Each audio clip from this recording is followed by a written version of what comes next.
Hello. How are we all doing? Sorry, I'm still getting set up. Do I want to wear my glasses? I can't see for shit. I think it's gonna mess up the tracking, but I'm blind. So, how are we all doing? What kind of tea is it? What tea is this? I've got some random pink tea, so it's like a berry type of tea. Cause I don't really like I don't like regular tea. I'm not a big green tea is okay, but it's like I'm not a fan of English tea, like milky tea. Like I don't know. I just don't really like tea. I kind of just impulse got this because I was just like, I don't know. I just felt like something a little bit warm and cozy in the morning because it's quite cold nowadays here in Australia. Thank you for the follow, Regular. Welcome on in. Welcome on in. But yeah, how's it going, everyone? Hi. I'm just cleaning up my glasses at the minute, real quickly. I woke up a little bit late today, so I didn't really have time to prep pre-stream. So it's a bit late, as always. Whoopsies. There you go, I can see. Oh my days. Thank you for the follow, Istromata. Welcome on in. Welcome. But yeah, I'll get a crack on in a second. Sorry about the voice. I'm a little bit like unwell at the minute. Like I don't think I'm sick. I just think I'm having a bad flare up of my indigestion and stuff like that. So messing up with my throat a little bit. But we'll see how I go. I've been going to bed with a what's it called? Like a dehumidifier. Not dehumidifier, a humidifier recently to see if that's been like gonna help me at all. Not too. It's like I don't know. It's low-key. It's different sleeping with one. It does make it a little bit more chilly though. Came from the YouTube announcement. It's fun to know you stream. Oh, nice. Yeah, I stream on occasion. I'm trying to stream like every weekend because this is like the weekend for me in Australia. So this time every single week. But yeah, heavy emphasis on trying to. In the past, I tried streaming, but never really kept to a schedule. But I guess I'll get like stuck right into it. Actually, first, let me pull up what we're working on today.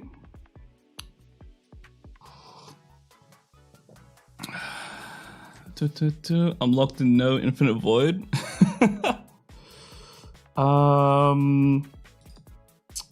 So hang on. What? Why is that not working anymore? I'm just pulling up the concepts to show what we're gonna work on.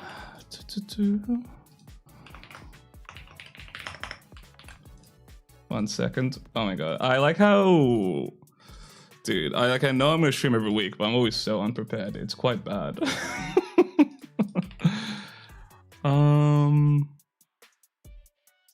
Just been all over the place as of late.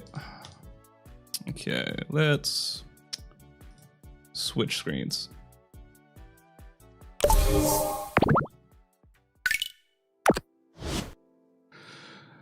Okay. Oh my god, voice crack. I'm so cooked. Yeah, so like for today. Okay, it's work. I thought my tracking was broken for a second, but no, it's like low-key semi-cooked. Hold on, guys. I think I have to turn on a setting.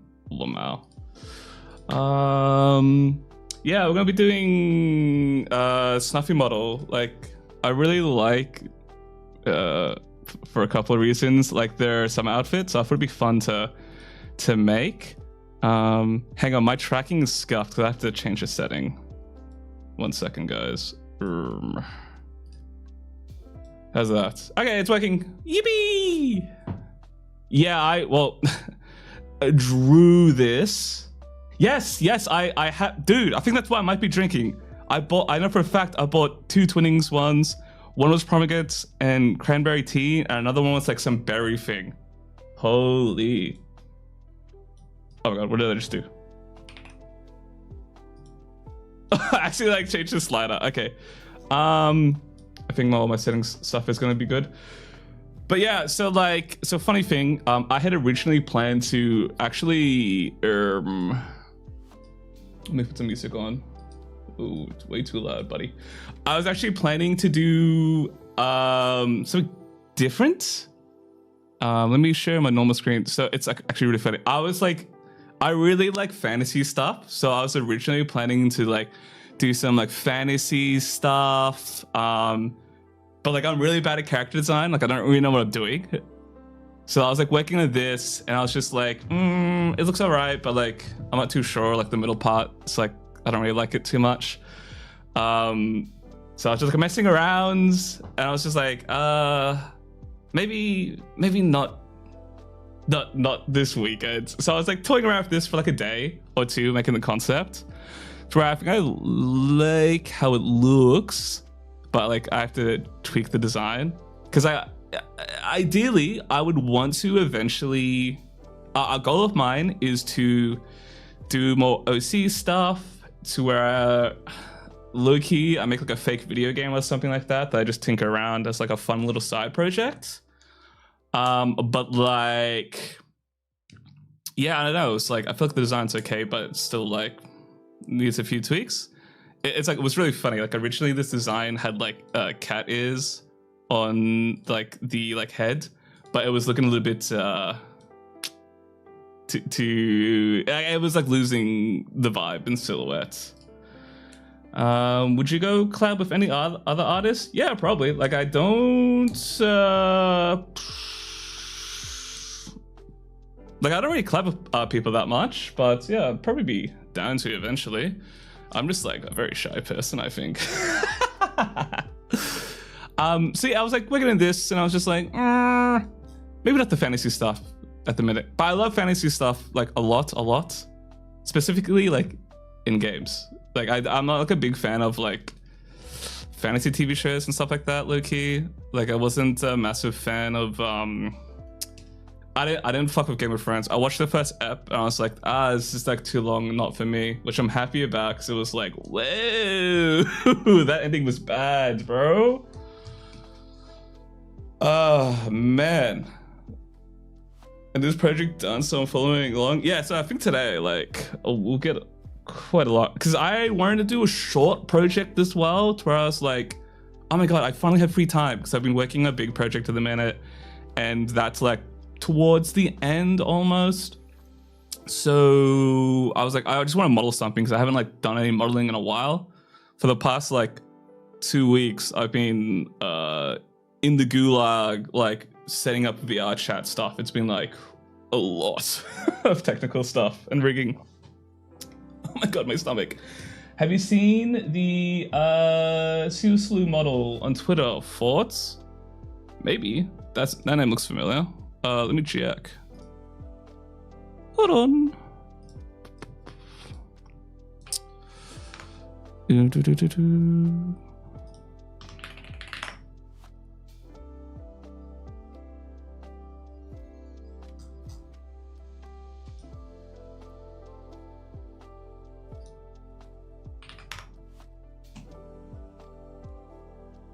Oh, that's... Yes, I've seen it a million times. Looks cool. I haven't like looked into it of exactly like... Hold on, I will change my screen. I haven't like looked into exactly like what it is. But from my imagining, it's just using flipped normals to create the face, maybe. I haven't like really looked into it. Because I thought...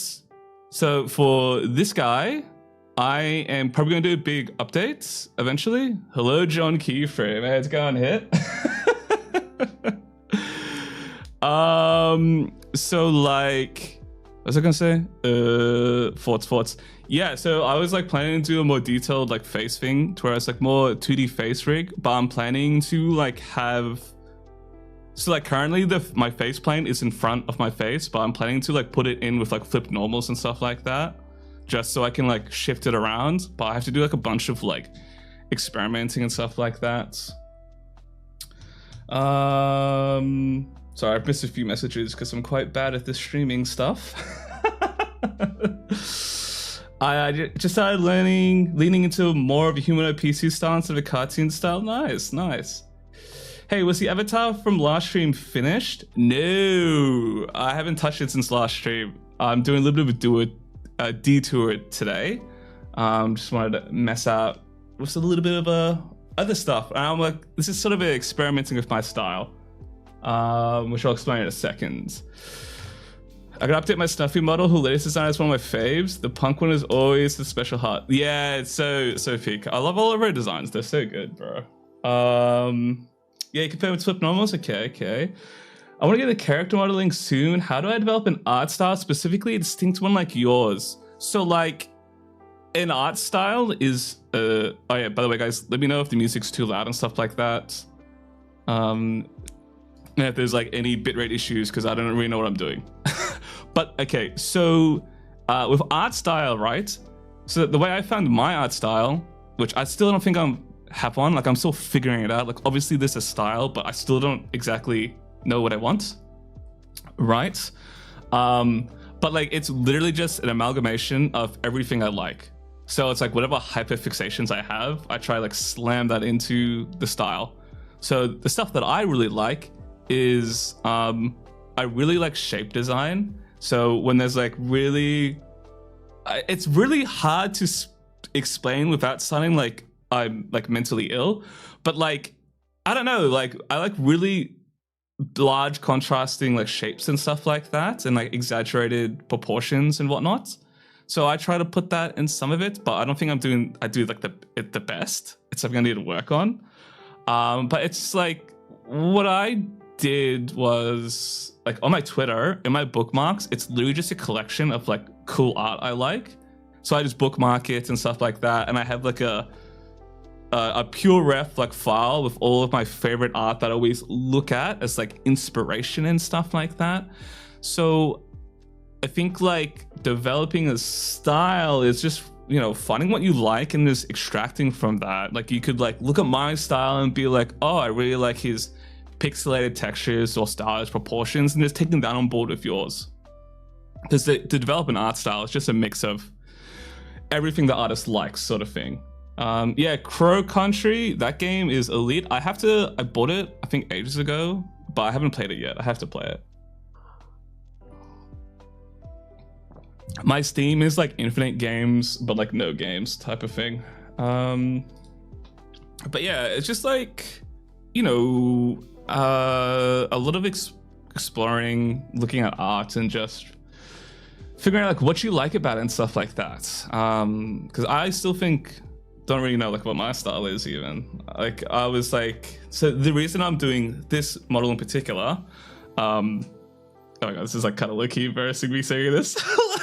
But like I kind of wanted to make a model with like that was a little bit more thick. So I was just like, oh, how can I make something a little bit more like stylized? And I look, just wanted to make something with more thicker proportions and whatnot. So like I like drew this up, and when I say I drew this up, it's like, yeah, sort of drew it to where on an eventual video I'm going to make about like a VTuber model I'm currently working on. Like the content creator gave me like her sketch and stuff for it, and then I just drew over it to like adjust the proportions. It's the same thing I've done here. I haven't actually really done much. I've just like got the concept art, sorry, and then changed the proportions. Yeah, like the stuffy like beach model is like insane. Hey, it's going, sir. I'm gonna try modeling a car. Dude, like, bless your heart. Modeling a car, I cannot, bro. It just seems like so painful, like the topology and whatnot. I'm gonna do general NPR stylized stuff because I'm locked in like this. Yeah. Did you already? Beach episode is definitely necessary. Like, you know, it's like a good anatomy study. But like for me, it's just like I want to like play around with more stylized proportions and stuff like that, I guess. Let me have a sip of my tea. Yes, I do have a pre-save of like my body. So this is my base mesh. It's available on my Gumroad for free.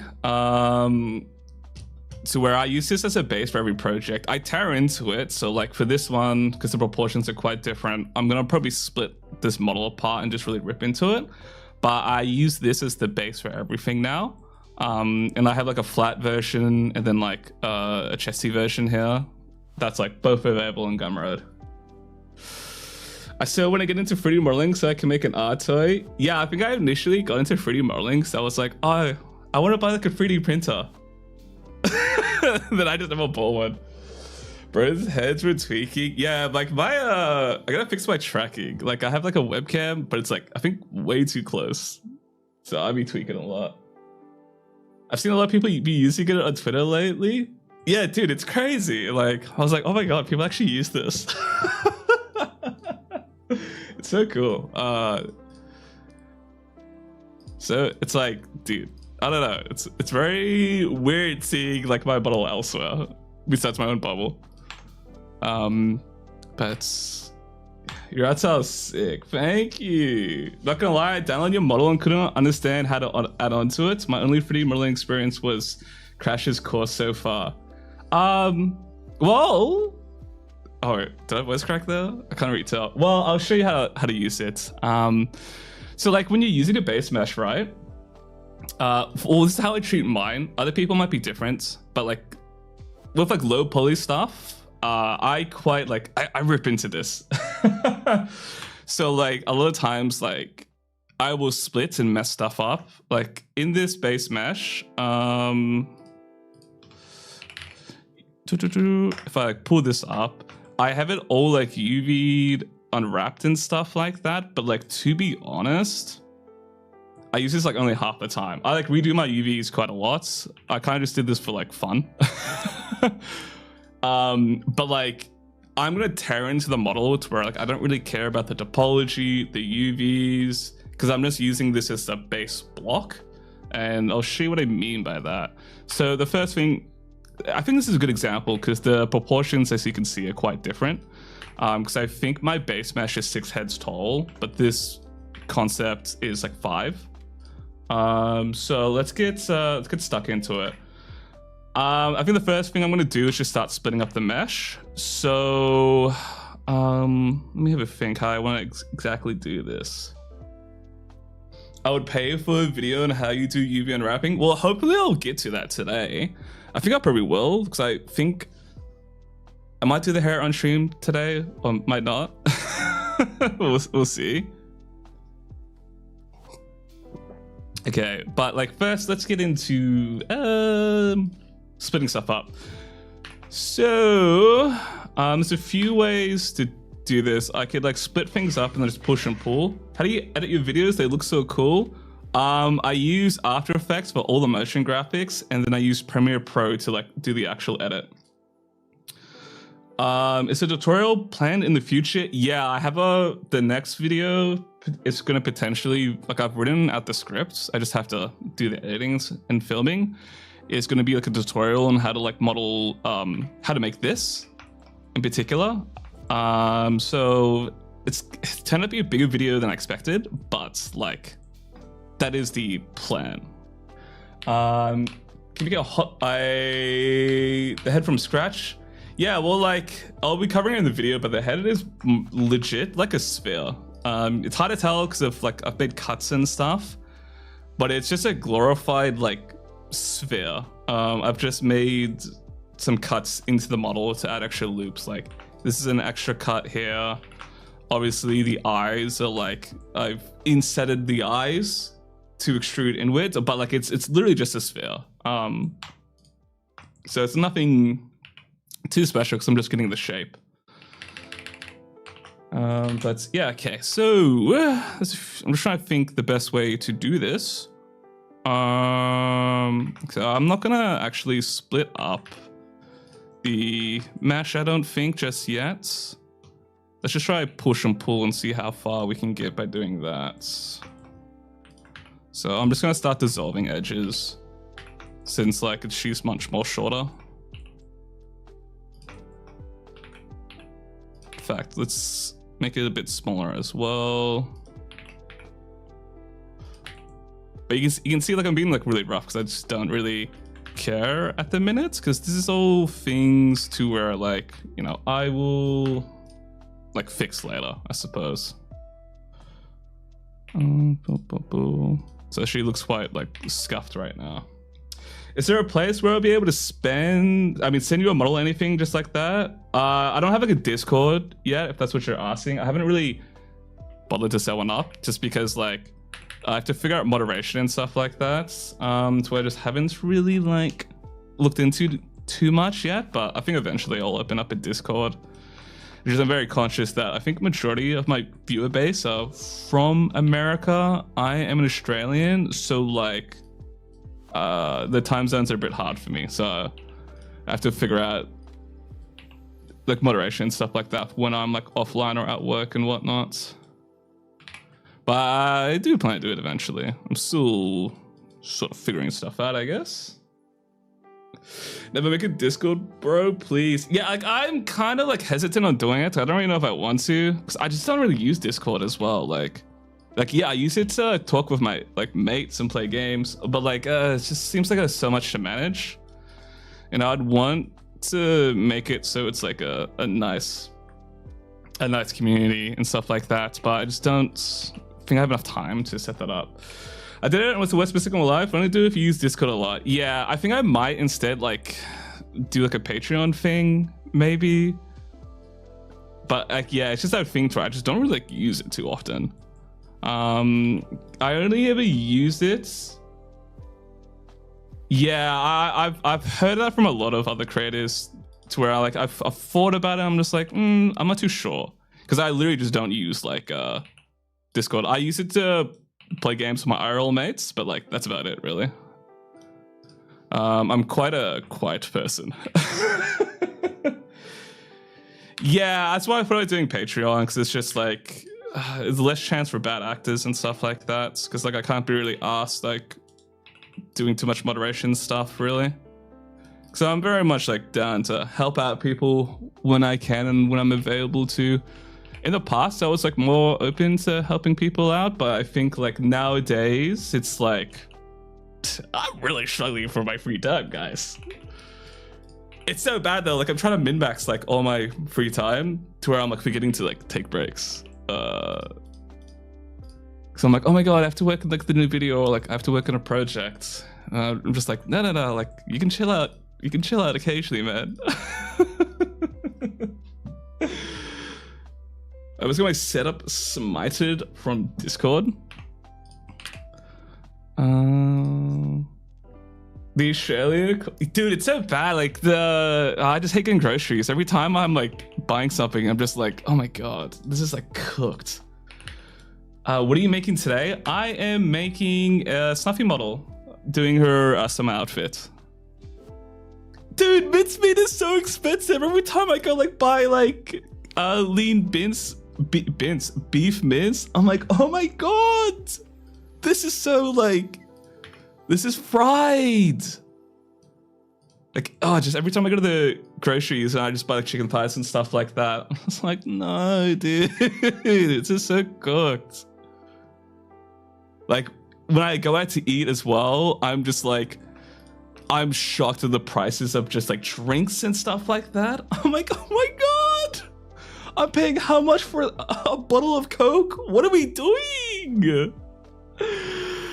Hello, sir, how are you today? I'm doing great, thank you. How are you? Dude, thankfully I don't like coffee, so it's like good for me. I know what kind of man you are. Yeah, dude. I'm just a little bit nonchalant about it type. Yeah, I'm effectively not too into coffee. Like, I get told all the time, like, oh, like Melbourne has the greatest coffee. And I was just like, I can't really tell, bro. As someone like here, I can't really tell, bro. Which is like kind of bad because like I am technically Italian. So like my father is obsessed with, like, he has the strongest coffee. I remember back when I lived at with my parents, Dude, the coffee would be so rank in the morning. Blood, like every single morning would be like cooking up the most vicious like stinker. Yeah, like I don't know. I'm kind of mixed. Like Melbourne is kind of a shithole, but like I think it's as far as I think it's like better than Sydney. Like I can't afford Sydney. It's I think the main thing for me. I can't drink coffee. It makes me sleepy. Yeah, same here. It also makes me sleepy. Yeah, I have like a European friend too, where he's not Italian, but dude, he has so much coffee. Like he'll have, like when you're playing games, it'd be like, oh, hold on, Kev, I gotta make a cup of coffee, and it's like, dude, it's like 8 p.m. Like, what are we doing, bro? Yeah, I've been to Sydney, I think twice. No, probably once. I can't remember exactly. My favorite experience was, so on the end of a trip, I think it was like a 1-week trip to Sydney with me and a couple of friends. We went for like my birthday. The best thing on that entire trip is on the day we were gonna fly back to Melbourne, we went out to get some fresh seafood from like the market and stuff like that. We had like lobster rolls, and dude, I was stuffing those lobster rolls even though we had like the flight in like 2-3 hours. I went to town. I absolutely gorged myself. That was so good. Like I still think about those lobster rolls. So good, man. But it was like funny. They did it. Oh, I probably wasn't the one they renovated it, because I went around like COVID time, which was so funny. Like the time I went was right before Melbourne got the lockdowns, in that like the day I landed was the day the lockdowns went into effect in Melbourne, and I was like, oh, type shit. It was like really funny because it was like every Sydney person who found out I was like from Melbourne, they'd be like, oh no, you poor fig.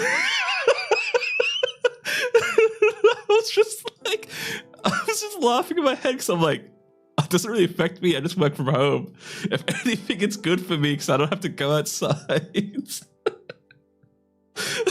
like, I was like, I just work from home. It's like, fine, gang. Like, I'm not an outgoing person, so I was like, it's fine for me. Back where I used to live, I was like, city's too far for me to travel, bro. I ain't leaving my house. That was back when I lived with my parents as well, so I was just like, this doesn't really affect me too much. Are you gonna finish this model unlike last time? Well, when you say that, the old model, I'm still gonna do it on stream, so it's like still gonna be done. This one, I hope so. I probably won't do it in one sitting. I was like, can I do it in one sitting? Maybe. I think I can do like half of it. Like I might stream tomorrow. I'm still like debating on whether or not I want to do it. But I'll try to. But yeah, I still remember like when we were staying at Sydney, we got like an Airbnb like in the city. And the place we got it was like low-key horrible. It was like right next to like a fire brigade and stuff like that. So the alarm's going off all the time. And every morning there was a strike going on like at a park. And I was just like, oh, brother, I'm so hungover. I can't be having this right now. But the trip was overall nice. It's a lot better than the trip I took to Adelaide. So I've been to Adelaide a few times for work, and it's like, yeah, it's quite dire there. It's like I'm very happy where I currently live. There's not much going on there. Yeah, it's like, so given I went at a time where it was like quite busy with tourism for like a work thing, I think it's fun to visit. Living there, I probably wouldn't want to, just because the city is like a little bit like mid. But low key, Melbourne's a bit mid as well now. So, how do you approach sketching other character? Like, did you use shapes or something else? This one was kind of just a draw over. I just got like the original reference of Snuffy, and then just pushed it down into like the proportions I wanted, and then just drew over it. But like generally, I just draw shapes and stuff like that because I can't really draw too well. So I'm kind of just like bashing my head against the wall until I get something nice.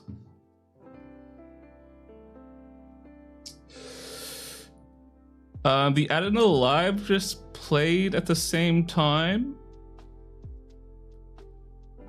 Not too sure what that is. I think like my thing with YouTube, I don't know when ads play on like the live stream, but I assume most people probably have like YouTube Premium, stuff like that.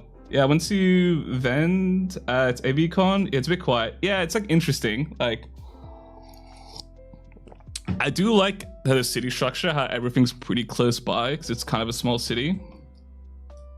But like, I don't know if I'd. Whoa. Okay, I'm just dumb.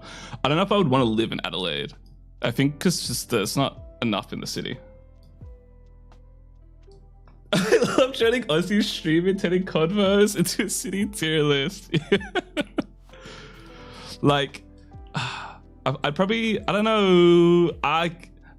Melbourne is kind of shitty, but it's like low key. It's like the best of like both worlds. IMO. Do you think a retro style like Kid Icarus I think it's called Uprising would have a big head compared to Bodies? I think so. I can't remember I somewhat remember the game, but it's like not the. I can't remember it too well off the top of my head, but like I would probably just like find a model rip or find screenshots and just like draw out the proportions and figure that out, sort of thing. I got YouTube Premium. It's called Brave Browser. I have YouTube Premium because like I use my phone too much, and there was a point where I was getting like ads in my YouTube Shorts, and I was just like, I can't be having this, bro. I need a doom scroll. Americans step aside. This is about us. No, it's always about us.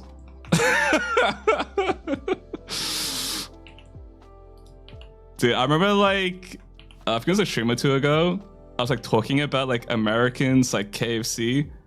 Apparently you guys have popcorn chicken again. The fact you guys didn't even have that for a bit is just like, I'm laughing, bro. Like, I don't even know what the hell you guys have at KFC. I said it last time on stream, but like honestly, so tragic. Yeah, like I saw like a video of some dude who was like reviewing KFC's popcorn chicken. So they brought it back for a limited time. I was like, what? For a limited time? What do you guys get at KFC? You guys don't have bloody, you don't have a Zinger meal? Like, what are we doing? Dude, they didn't know what HSP was before. I explained it on a previous stream. I was like, y'all don't know what a HSP is? The fuck? Like, y'all missing out, gang? I have an Android phone, so I just downloaded the cracked YouTube APK for no ads. That's so good. Dude, HSP is like so good. IMO, the best HSP you can get is like a HSP with waffle fries. I finally found a place nearby, well not nearby, but close enough where I live that does it. I'm like, thank God. Waffle fries are so good in a HSP, dude. Like the name is so bad they even, what do they call a HSP in Adelaide? Look-y, I don't think I saw like a single kebab shop, thinking about it now, when I was in Adelaide. Which is like low-key criminal. Although I didn't like, it was like a work thing, so I wasn't too far. What? They call it after? Nah. These people are crazy, bro. My God. I always do something that's wrong with people from Adelaide.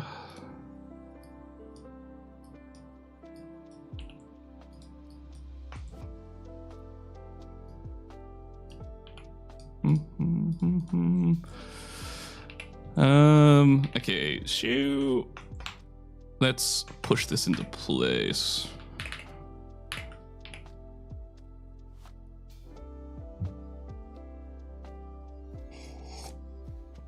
Sounds like something a health inspector should look at. Dude, if I think of a health inspector looked at most kebab shops, they'd all be cooked, bro. I'm gonna keep it a buck. It's like like you guys understand how special an experience is going to a kebab shop and like having the guy there call you boss. It's like it's magical. It's magical. You know what HSP is? All right, let me pull up an image. Hold on. This is like really important.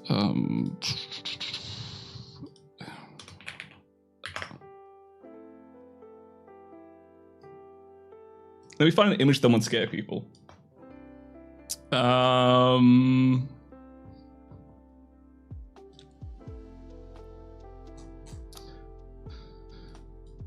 Oh, this is proper. This one's proper. So a HSP is essentially, before I show the image, it's essentially chips and like kebab meat on top. You can get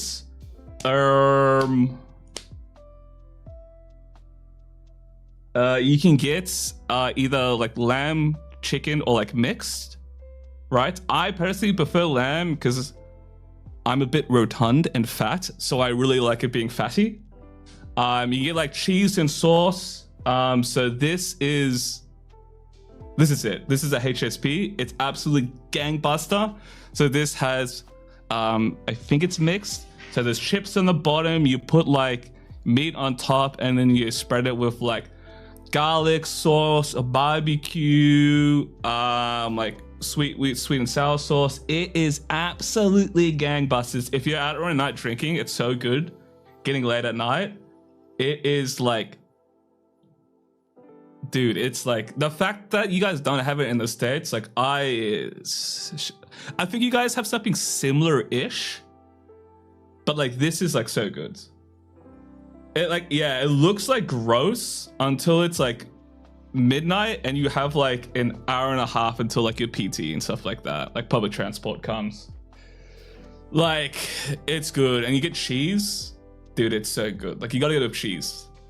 Like, bro, it like, and it's like relatively cheap. It's a big feed. This will give you heartburn. It's very, very, very nice. To where I think like in my opinion, the best HSP is one with waffle fries. Let me try to find an image for that one. Hold on, guys.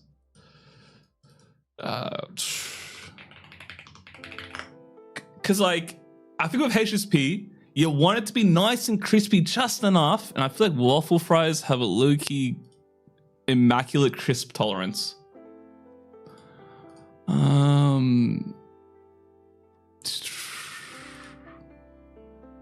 don't think I'm gonna find this. Well, I'm not gonna find this on like the Brave browser. Let me try Google. Oh yeah, like you can get like a really large portion. So like a lot of times if I'm out in the city and it's like 2 a.m, like all of my mates and stuff will just gather around just eating from the same like giant portion. Okay, I think the thing I'm pulling is like too niche. Cause like there's not many places that do like waffle fries and HSP, but like I think a waffle fry HSP is immaculate. Yeah, okay, there are like, yeah, I thought so. I remember like seeing the guy, like the New York guy, like POV in New York or something, where I remember he ordered something similar to a HSP, and I was like, okay, the guy's got ball. So like, it's just like really, really good. And the reason why it's called a HSP is because it stands for Halal Snack Pack. Because it's like halal meats and it's a snack pack. It's got like such a cute name for something so like dastardly delicious and evil. And my teeth gotten cold. But very, very good. Very, very good. I recommend if anyone goes to Australia, probably try that first. You're packing it for lunch. That'd be like the most hefty lunch ever. But it's like it's really nice after night out drinking because like these kebab places, they're open till like super late. Like you're either getting that or you're getting some Macca's or something. And like low key, I don't like getting Macca's like late at night. It's just always sad. Like in the city, this is like one Macca's near Flinders Street Station, which is like the like core of the city, I suppose. That Macca's is foul, bro. It is. I feel bad for anyone who works there late at night. That place is like, Jesus, it's foul, bro.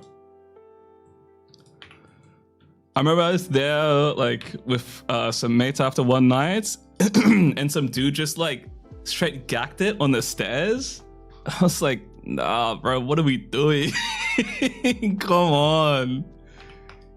You can't be getting like this.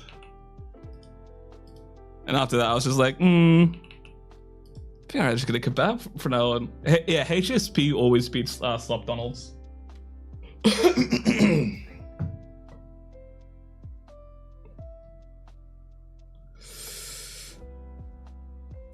I like how Fruity Marlows just flash stuff like it's nothing. Yeah, actually though, kind of like numb to it. Okay,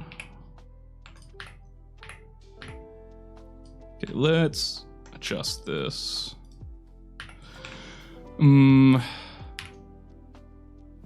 Yeah, like I love slop. You always have to have like a slop allowance in like the funds.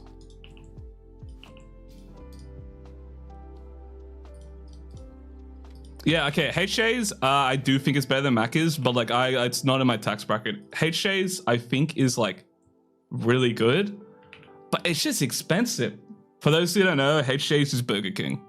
We call it Hungry Jack's because I think Burger King, there's like a copyright thing in Australia where someone owns the rights to it or something. So we have to call it Hungry Jack's, which is so funny. I remember I had a European guy visit Australia for a job.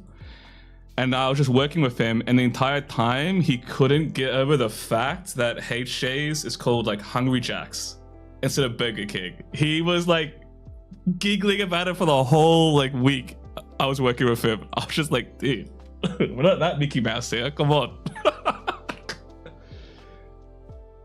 Dude, Nana Chicken, the mod stick, yeah. Nana Chicken's so good.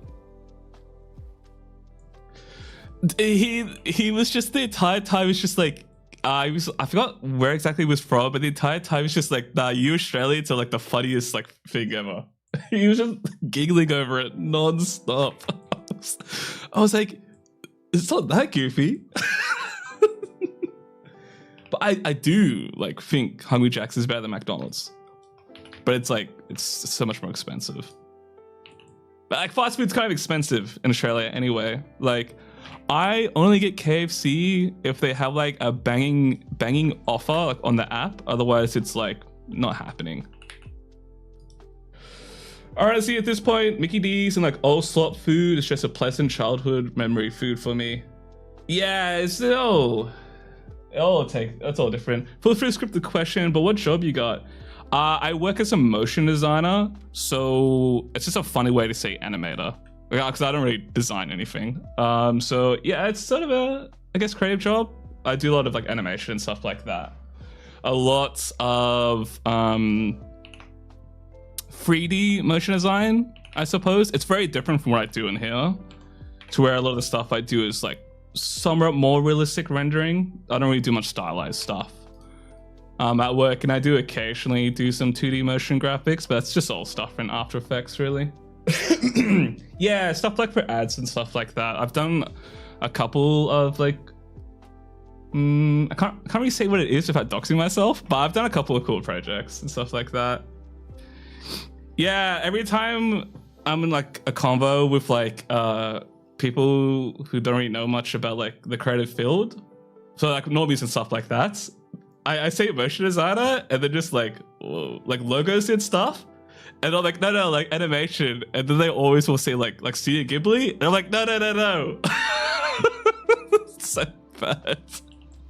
I was at a pub, and my mate was just like, there was this exchange student trying to practice English, and then he straight up just lies to him, and he's just like, yeah, he works in stuff like Studio Ghibli, and I'm like, nah, bro, come on. I'm like, dude, nah, like, come on, why are you lying to him? Stop. You're bringing me down by doing this. Because I was like, shit, now I have to explain to him. Respect, sticking to the arts career, 2D is a different game. Yeah, I mean, it's a little bit cooked, honestly, the industry, to where, like, I'd love to leave. But, like, I don't know what I would do, to be honest. Something I have to explore. Because, like, yeah, it's probably different elsewhere, but Australia is pretty bad. Because there's not a lot of work here, so there's not a lot of, like, flexibility. If I want to quit my current job, it's like, okay, where would I go? There are no jobs. Which has been like a trend even like before the AI. Like boom is just kind of like gone down. But I don't like my job at the minute, but the bright side, like it's stable. They ain't gonna fire me anytime soon. And I get to pay bills. So as long as I get to pay bills, I am happy. As long as I can afford my slot. Yeah, but I don't know if I could do like 3D modeling, like. So like the thing with me is I just want a stable job. So like I don't really like my current job. I'm not the biggest fan of it, but like it's stable income, and that's the most important thing for me, to be honest. Because I need to pay my bills, gang, and I have to pay my slop tax. God, I'm getting hungry talking about food. Yeah, it seems like there's a global issue. I put in hundreds of job applications and got like less than 10 replies not being good. Yeah, I mean a lot of it's just like automated AI bullshit to where they just use like AI to like respond to stuff. It's like horrible.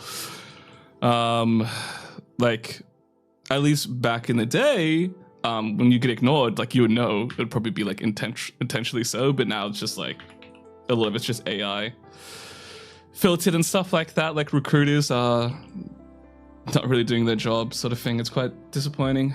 Yeah, it seems like the trade-off. Yeah, so like, you know, whatever. I'll explore stuff. Like, I think I probably just need to do freelance and I'll be happier.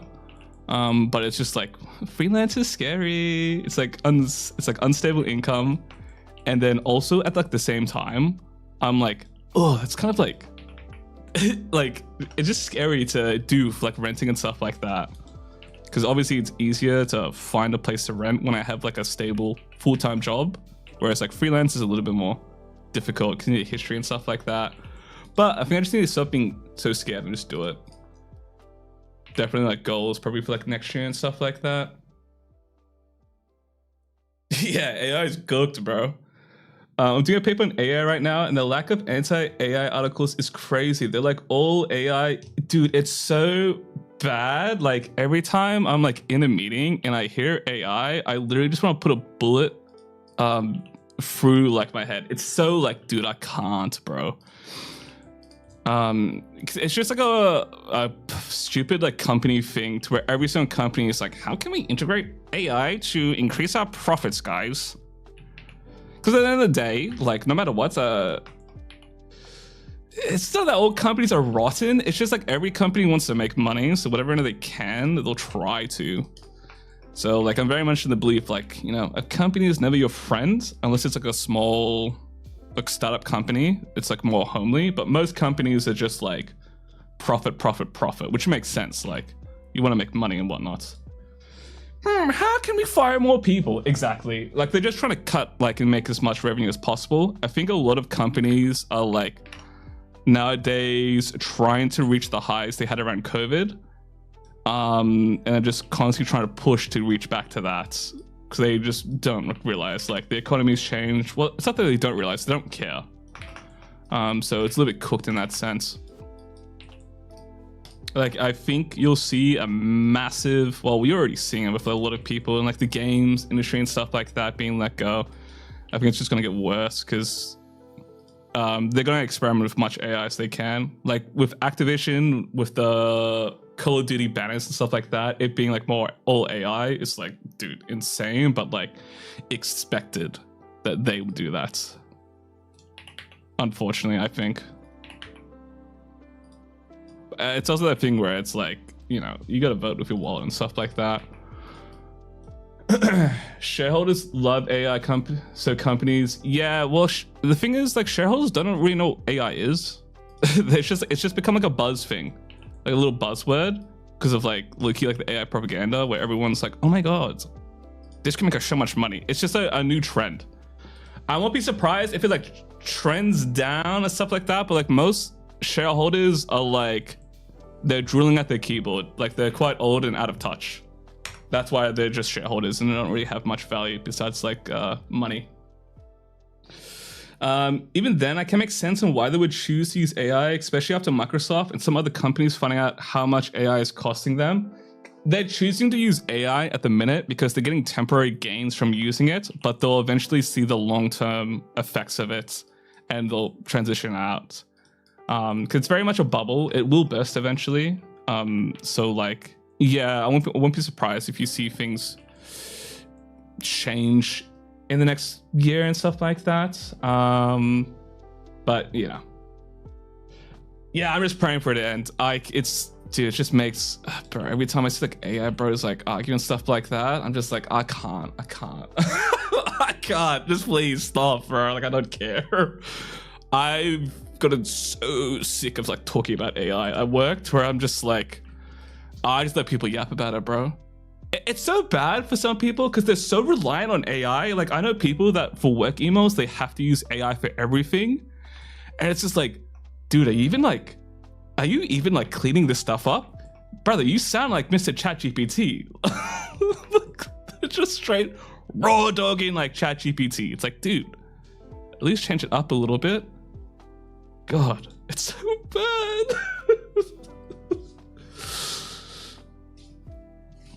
Yeah, it's so, I think like, what's his name? Eddie Burback did a really good video on like AI. That like, there's so much people like that though, that are so hooked in AI, that rely on it everything. They're in like, they're like comatose by it. It's so bad. Oh man, like it's fried. There's a lot of people like that. Like, I can understand using AI to like help you with like, you know, grammar and stuff like that, but you can't just be flat out like copy paste like an email and just be like respond for me. Like, dude, what are we doing? It's so dystopian.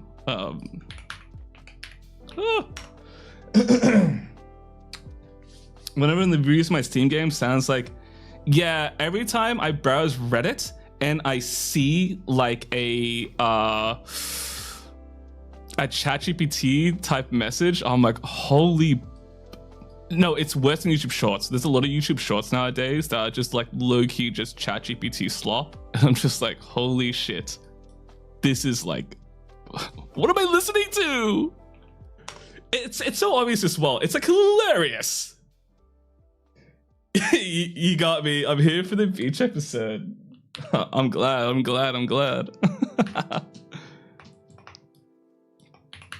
I'm just gonna straighten this out.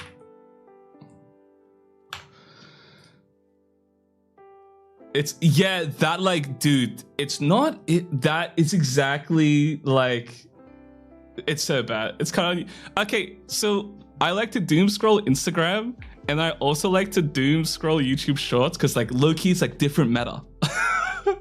Throughout YouTube Shorts, I get a lot of like food stuff, and then like Instagram is just like, I don't even know what Instagram is, bro. It's just crazy. But I low-key have like, it's a little bit, I'm a little bit off it now that I can't like dislike things in YouTube Shorts, because I would use the dislike button to like tell YouTube Shorts to like, the algo to like, hey, don't recommend me this, I'm not interested. But now it's like gone. You made this model in Blender? Yes, I made this entire model in Blender. That shit has poisoned everything at this point. Yeah, definitely.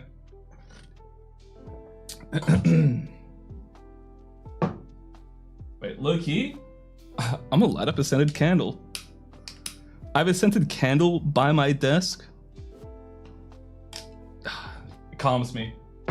calms me. I wish there was a way to limit my usage on Twitter Shorts, because otherwise, dude, watching like videos on Twitter, we just scroll through it. It is pure slop. That is like insane, the stuff they show. Twitter Shorts, dude, it's like, I don't know what it's like for you, but every time I'm on it, it just gives me like random show summaries, and there's just some random gibberish playing in the background, and I was just like, what is even going on? It's always just random TV shows. The amount of Young Sheldon clips I've seen from like Twitter, like shorts and stuff like that, I don't know what they call it, but the amount of Young Sheldon I've seen from Twitter just accidentally browsing. Yeah, so like, Zep, when you're on Twitter, if you open a video, right, like on your phone, and then you scroll down, it'll like play other videos. And every time I do that by accident, it's like a Young Sheldon clip or some random TV show. Like, there was one time I got locked in. It was like showing some random like Chinese like drama. It was just a summary of it, and I was like low-key locked in. So bad though. Yeah, it's so mind-numbing. I think you can download like apps to like limit your usage. For me, so like with my doom scrolling, I have a designated time for doom scrolling. To at the end of every day, I allow myself to doom scroll. So like I'll give myself an hour to like read manga, check Reddit, and doom scroll. I like doing that before bed because I'm just like cooling off. My like mind is racing otherwise. As soon as I want to scroll, I just open Battle Cats instead. Yeah, you can also like, you know, instead of doom scrolling, do something else instead, like create another habit, I suppose. Like, that's like good. I think there's like an NL clip to where he talks about like replacing your vices with other vices, and like Loki, good advice. You just replace it with a lesser evil.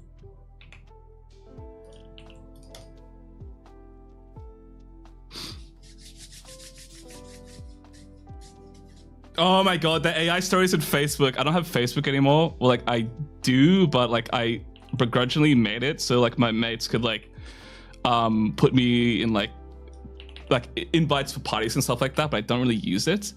But I remember I got rid of it around COVID because I kept on seeing too many of my old like childhood friends be like anti-vaxxers and like just crazy lunatics, and I'm just like, oh, I can't be having this on my feed, gang. I can't be knowing like this guy fell off like catastrophically. That's all I would see. And then like to hear of the amount of like random AI like slop, it's insane, bro. Like, oh my god. I hope my mom doesn't watch any of that stuff. Like the Chinese AI drama slops, it's like insane, bro. Yeah, there's a lot of like AI art slop, but I feel like it's pretty easy to like figure it out, especially if it's like extremely like goons. It's where it's like pretty easy to just see if it's like L goons. Like you just click on the account, if you see they post like several like days in a row, like consistently like posting these crazy artworks, it's like, this is probably like AI. Watching my grandma watch AI live streams all day, I'm like, what's that sound of puck? It's like, dude, some of the okay, so occasionally with YouTube Shorts, it will like recommend you live streams. The live streams there are so funny. There's this one guy that keeps on showing up. He's this Chinese guy with a really crazy beard, and and his whole thing is like he just cleans out like random like I always see him cleaning out like random like animal lungs and stuff like that. It's the most like crazy shit, but he's like I can't explain it. It's just his whole setup is crazy, bro. It's like ASMR of him cleaning like animal organs. I'm just like, why is YouTube showing me this? But low-key, why is he kind of fitted? Why is he kind of like dripped out, gang? Yeah, it's like it's similar to. It's just weird. I think it's just like an ASMR thing with the sounds. And his fit is like crazy. He's got like some insane beard. Okay. So I think what I can do here is, we're almost done with the modeling low-key. 'Cause I haven't done much, but like it's a pretty straightforward one, this one. But I will get into like projecting the textures and doing some, actually I'll just try to do like the UVs and stuff like that. When I was in China, I saw so many people dancing with tripods on live. Dude, I remember one time I was like at the shops and I saw like 2 people with like tripods, and I think they were live streaming on TikTok. And I was like, nah, we can't be doing this, man. Please. I just want to get my banh mi in, please. It was very odd to me. I don't know.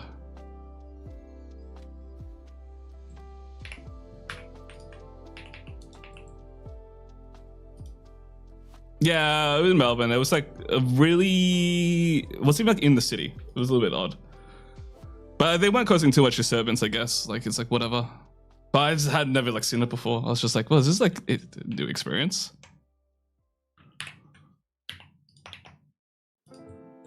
Where I was like, I can see why people don't like IRL streamers. This is kind of like weird.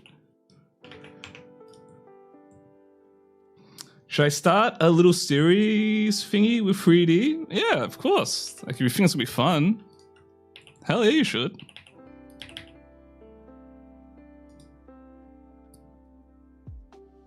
I haven't, but I can imagine, dude, like, my God, those kind of things are so, like, fried. I don't know. I think nuisance streamers are, like, such a plague. I genuinely, like, actually enrages me so badly. It's insane, bro. Like, how do people watch this stuff? Like, the whole, like, Johnny Somali thing, like, how are people watching this? Like, it's insane. Oh, that's so shitty, man. That sucks. I don't get how people watch that stuff. Like, I think Johnny Somali eventually turned into a lol cow, so people started watching him because of that. But like, even before that, people were just like cheering him on. It's just like weird. It's so like oddly trashy. I don't get it. So it's so odd. Yeah, hate watching is like, yeah, like I'm a very big hate watcher. But like, hate watching content creators is like, yeah, it shouldn't really be doing that. Like, when I say I'm a big hate watcher, I've been hate watching the World Cup, like the FIFA Cup, to where I like, so like when I watch esports and stuff like that, I'm kind of jaded to where like I'm not really cheering for teams, but like low key, I'm just preying on people's downfalls. I was having some magical hate watch like parties with hate watching England. Although like them losing out in semis was really depressing. I'm not really interested in the finals anymore because I kind of don't like either teams to win. So I'm like, shit, man. Yeah, with the algorithm, like if you think about it right, the whole point of it is to get you to stay on the platform for as long as possible. So they don't really give a shit. Clicks, like any sort of click is a good click. So like, if you get rage baited and you click on it, like they're gonna keep on recommending you that same kind of content because they notice like, oh, you're interacting with this, so let's do it again. With my housemate, it's so funny. Normal guy thinks, dude, League is like so. I love watching League. I don't play League anymore. Okay, that's a lie. I play occasionally, but like I don't play like ranked. I play like a little cheeky ARAM. But League esports, I've watched it for so many years. I don't think I can ever like not watch it. It's so good. I have to see Faker win it all again. It's like it's to the point where I've got to like my normal friends who know nothing about League. They know who Faker is. It's so bad. They're sending me Faker reels, and I'm just like, nah, I've got this guy simulated. He knows ball. He knows ball. Oh my God. My country has a rivalry with Argentina, and getting eliminated so quickly made me lose interest like 100%, not gonna lie. Yeah, it can be like that. Low-key with tournaments and stuff like that. I don't... Any attention is good attention in 2026 besides Google Docies. Low-key, I don't think a lot of Google Docies do much. Like, these guys just come back. Depending on their size, right? Like, you know, they'll come back. It's just they won't have as like a big of a audience as they had before. Like the growth is shot, but like they'll still like be present. Do you take song requests? If yes, can you play? What's that? Sure. I don't really take song requests, but I'll give it a play.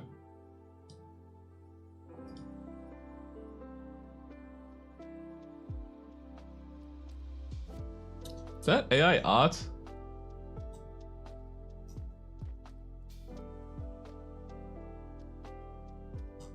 Nah, I don't think this is the vibe right now. Sorry, I missed a few messages. I don't play League and don't understand it, but I just love seeing these awkward ass dude. Some of the some of the people who are media trained. Like, I love seeing some of these posters because some of the players are media trained and some aren't. And you get that in real sports as well. So, like, without giving away too much, I've worked in sports before. You'd be surprised of, like, how much people are like media trained despite, like, their caliber and, like, their recognition and stuff like that. But, like, it's just so funny seeing some of the awkward esports poses. Or where people are like trying to aura farm and stuff like that, but it's just like, buddy, like you're not him. I don't know, it's so funny. Hey, it's going, Toons. Welcome. What version of Blender are you using? I'm using 5.1. But like low-key, all Blender versions are the same. We do tutorial. I plan in another video to do a tutorial on how I make this. Sorry, burping. I plan to do a tutorial on how to make this kind of model in the future, but honestly, it's a little bit whiles away.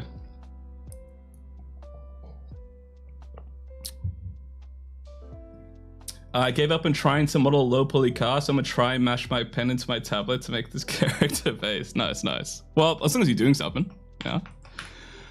Okay, let's start projecting the materials. So I'll do two things. I will project the materials and then I'll like show how I do UVs and stuff like that.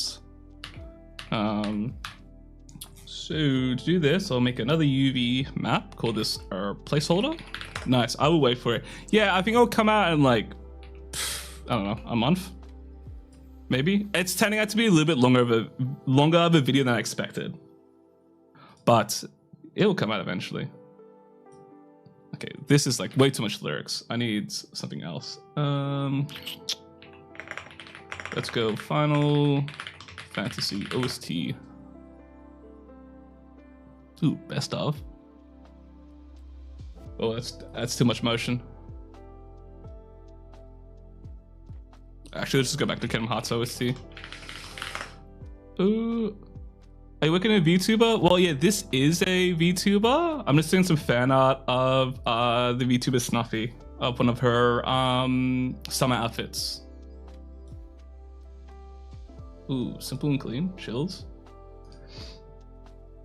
Oh,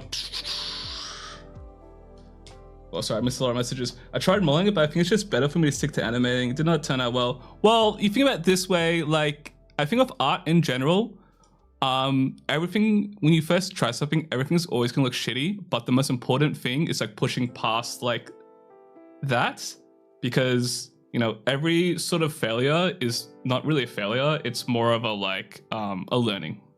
And sort of really sort of taking that mindset to where it's like, it's easy to be like, oh, this looks shit and give up, but it's really important that you don't ever give up and keep on like trying and stuff like that. Otherwise, you never like will get past that point.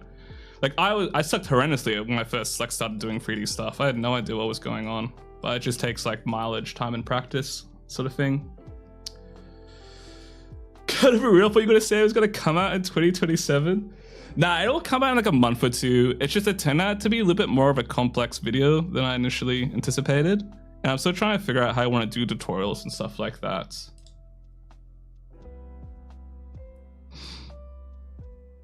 So yeah, we make a tutorial for the rigging stuff. I don't really know if I want to make a tutorial because like my rigging is like, I think there's better tutorials out there for rigging because like my shit is kind of scuffed to where I'm still like learning things a lot about how I want to rig things as I deal with more VTuber stuff.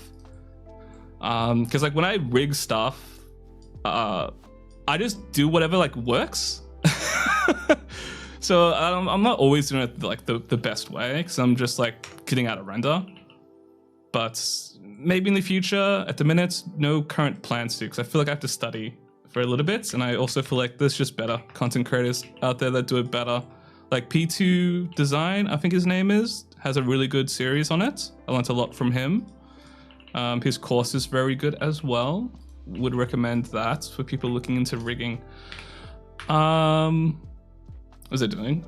Oh yeah, UV maps. Okay, so I'm gonna quickly do like a projection here. So I'm gonna show how I do stuff. So whenever I'm modeling stuff, right? If you watch the last video, I always talk about I use temporary materials and textures so I can just fill things out. So in Blender, you can have two UV maps. You can have several. So I will have two UV maps here. One will just be the one I actually use, and then the placeholder ones for the projected materials. So I essentially just want to project this texture onto this model here. So the first thing we can do is, you notice I have a bunch of materials to like format all this sort of stuff, but that is fine. We'll make a new material, go into shader editor, delete the principal BSDF, go image texture, and then we're just gonna grab that texture behind us, which is the stuffy body. I was low-key tube scrolling and look up just to see straight biddies on my screen. You still have my full attention. And thank you for the follow as well. So yeah, we'll just connect this texture into there straightforward like that, because I do everything non-lit, so with no real-time lighting and stuff like that. So that's how we'll do the material there. So that's set up now. And I'm just gonna name it M_placeholder. I've already got that named. So if you're wondering why I always do like M_ in any of my projects and stuff like that, the M just stands for material. It's like a habit I have in working in Unreal Engine to where like generally with some things, I always like to name it like the start phrase is what it is. So like M would be material, T would be texture. It's just like the shorten of it. It's just a habit I picked from when I used to have to do work in Unreal Engine. But we'll just name that M_project, and then I'm just gonna grab this leg here, and we're gonna apply the material like that. And it looks like completely wrong, and that's because we have to project the UVs. So to do that, we'll go into the UV editor, and then while we're in the 3D viewport here, we're just gonna hit space to get the search up, and we're just gonna type in project from view. So this is gonna project the UVs flat like this, so now I can arrange him to a reference like so. Now, of course, it's going to be stretched and scuffed on the sides, but like that's fine. We're just using this as like placeholder materials, so we have like an idea of like how things are shaping up, right? And we can do this to the rest of the model now. So let's just select the rest of this bit, and do also project from view. Excuse me, and we'll assign it to the placeholder, like so. And we'll just shape it in position. Oh my god, this song is so chills. Right. And a cool thing you can do that most people don't know, and I only discovered like a few months ago, in your mirror modifier, right? You can actually have UVs that are not mirrored like this. So what we can do is under data, open that up, and then click mirror U, And if you notice here, it might be hard to see in the stream, but I'm basically just flipping the UVs like that, right? So now we have this thing here, and it's now like, you know, unwrapped or whatever. Stop paying attention and how did this happen? Don't, I haven't gone into the UV specifically. I'm just showing how I do my UV projection. Yeah, those VODs should stay up. So like this VOD should stay up on YouTube. So now we've got that sorted, right? And I think I'm safe to now change this into the skin. So we'll change this into skin, duplicate this, change this to skin as well, and pick like that, right? Ooh, that does not look right. Oh, she looks sickly.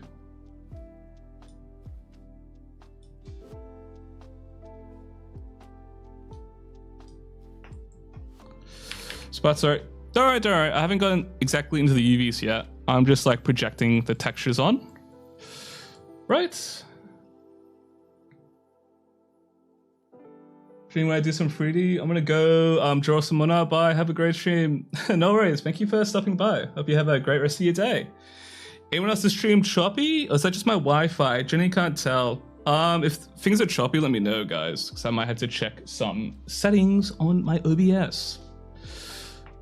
Just asking, how do you overcome burnout? I've been doing sculpting. Any advice? So I had burnout really bad for like a year with my day job. My advice would be to take breaks. Like, you know, chill out for a little bit. It's important to not like push yourself into the ground. The worst thing you can do when you have burnout is to keep on forcing yourself to do it. I think what's important is to, I don't know, try and pinpoint where your burnout is. Actually, I'm gonna stand for a bit so my tracking may lose. I'm gonna get up on my standing desk. So try pinpoint, where's your burnout coming from? Is it like, are you getting burnout of doing the same sort of thing? Are you finding like you're losing the passion? And if that's the case, try change things up a bit. Maybe try to do something different. If you're burnt out from sculpting, maybe try sculpting in a different style, try to do something else, or just look to do something else entirely, but that's somewhat similar. So if you're burnt out from sculpting, maybe look into doing some, what's it called? Hard surface modeling or something like that. Maybe look into more texturing stuff. For me, I got really burnt out from work, and how I got fixed from that was I started doing the stuff I'm doing today. So I just decided like it's really unhealthy for me to attach all of my mental well-being to a thing I don't have control of, right? I work full-time as a motion designer, and that is a job to me. Whether or not like things pan out, sometimes it's out of my control, right? So a big help for me was shifting my mindset to where it's like, this thing is an uncontrollable like thing. Sometimes it's just out of my hand. I can't control what's going on with my job. So why am I tying all of my like life and passion to that? I needed to tie to something else that I can control. So that was like, my situation is a bit different because it's more with like my full-time job and stuff like that.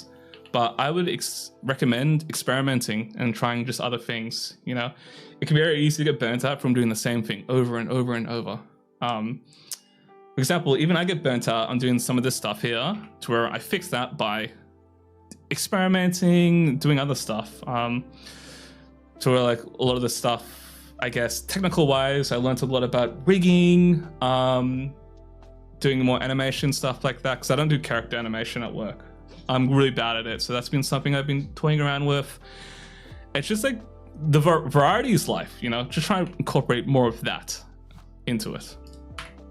Yeah, I'm not sure if that was the best advice. I kind of went all over the place, but hopefully that helps you out a bit. Right, so that's how I would like project stuff, right? So that is my way of projecting my UVs for the temporary textures, but I will get into how do I actually make my UVs, right? So there's a few ways. The first thing I do is I apply a modifier. Hold on. real quickly, I just have to clean up some of my materials. I think I have a few things that shouldn't be here. Just edits, clean up. What? Why is it not deleting? Hold on, lads.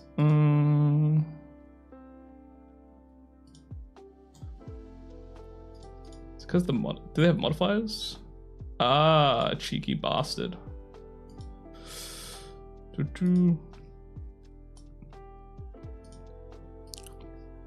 Okay, I'm locked in now. All right, so how do I UV unwrap? Well, so the first thing I need to do is I have something I built. It's on my Gumroad for free.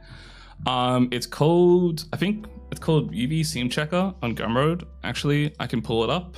Hold on.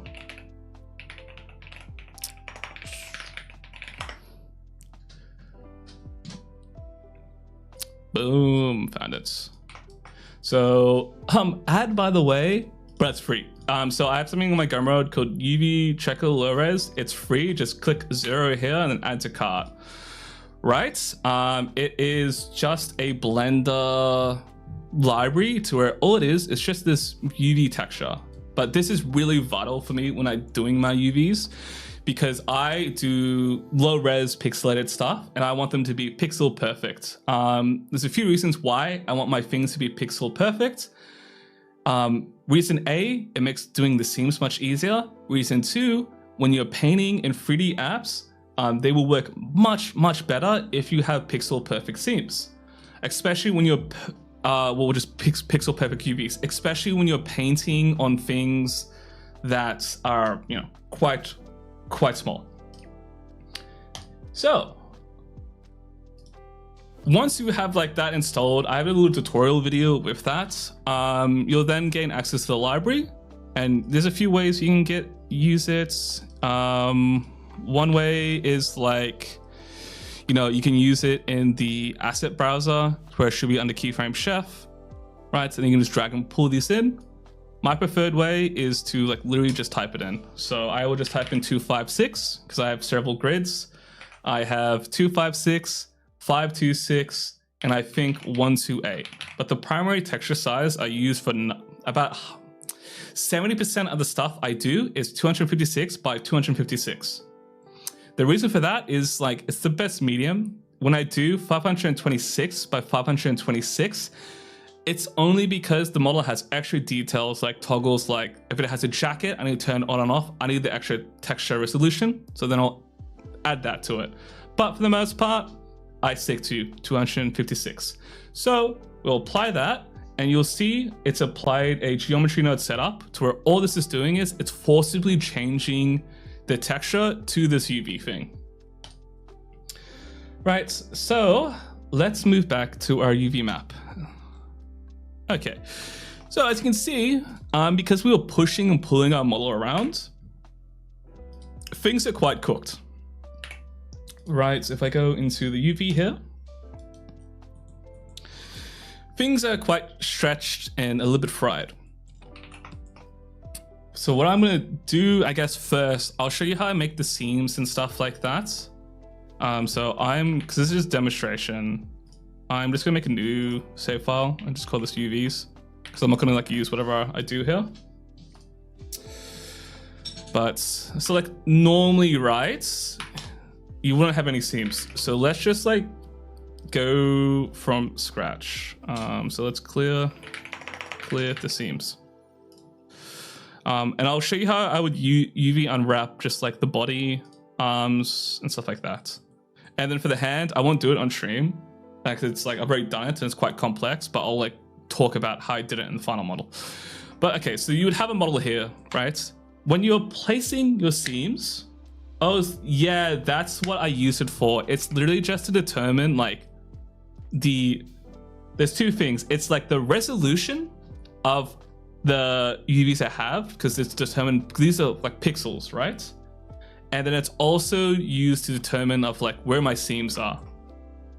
So for example, I can see that here, these don't perfectly flow in each other. So there will be a obvious seam here, but I'll explain why that's fine, because generally the breast would have a crease here anyway. if you're quite busty. So that seam, that doesn't matter too much, right? How can you tell if UVs are bad? I will explain that in a second. When do you usually stream? I stream every week this same time. So this day every week is the same time. It's what I'm trying to do like every week. Right. So let's go into first the mesh, right? So we have no seams set up. And essentially what the seams are doing is, if you think about a 3D geometry in UVs, all you're doing is you're trying to tell Blender how do you want the model to unwrap, right? And that's what the seams are helping you do. The seams are cutting into the mesh, allowing you to flatten that model so you can then texture it. So the simplest thing to first unwrap is the arms, right? It's super, super simple. So we have no seams right now for the arm. If I were to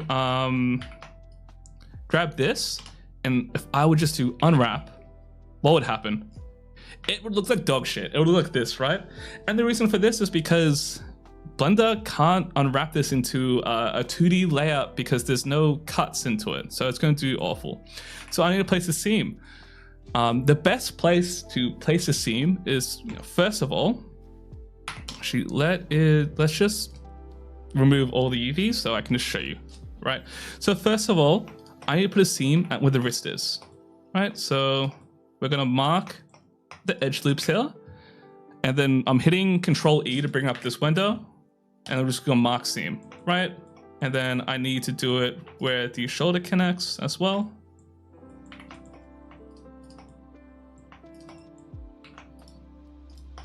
Mark the seam. So now we have this separated off. We need to now put a seam down at a certain point. When I'm placing my seams, I'm always trying to think in my head, where is the best place visually for me to place my seam? Now, what do I mean by that? If you take a look at your clothes, right? If you're wearing a t-shirt or something like that right now, have a look at your shirt and then feel the underside of your arm. You'll notice there's a seam there. There's a little clothing line because that's how the clothing is stitched up. And you're sort of doing the same with 3D models. You're trying to place seams where you think there might be realistically a seam there, or like a place where you can hide it. So typically in models, you'll often will see people place seams on the underside of the arm right here. Two reasons for this. If it's a shirt or something like that, that is generally where the clothing seam line will be, because that's the point where we'll stitch it together. And the second reason is it's the underarm. That's the part you see the least amount of for the arm, because generally your arms, like right now, my underarm is hidden because this is just the normal neutral pose. So we'll place a seam there, right? And now I will select this bit by pressing L, and then this little window up here, you'll see there's options for it. What we want is seam. So now it's just going to select the islands that are connected to the seam. Then from here, we'll do an unwrap conformal. This is what we'll get by default, right?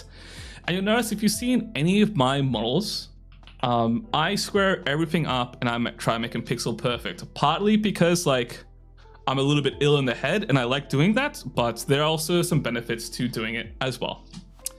But how do I do that? Well, there's a few ways to do it. These are my recommendations, and these are the tools that I use. I use only 2 add-ons, right? Oh, W hand tracking, that worked. I use 2 add-ons. I use Mio Free, which is available for free.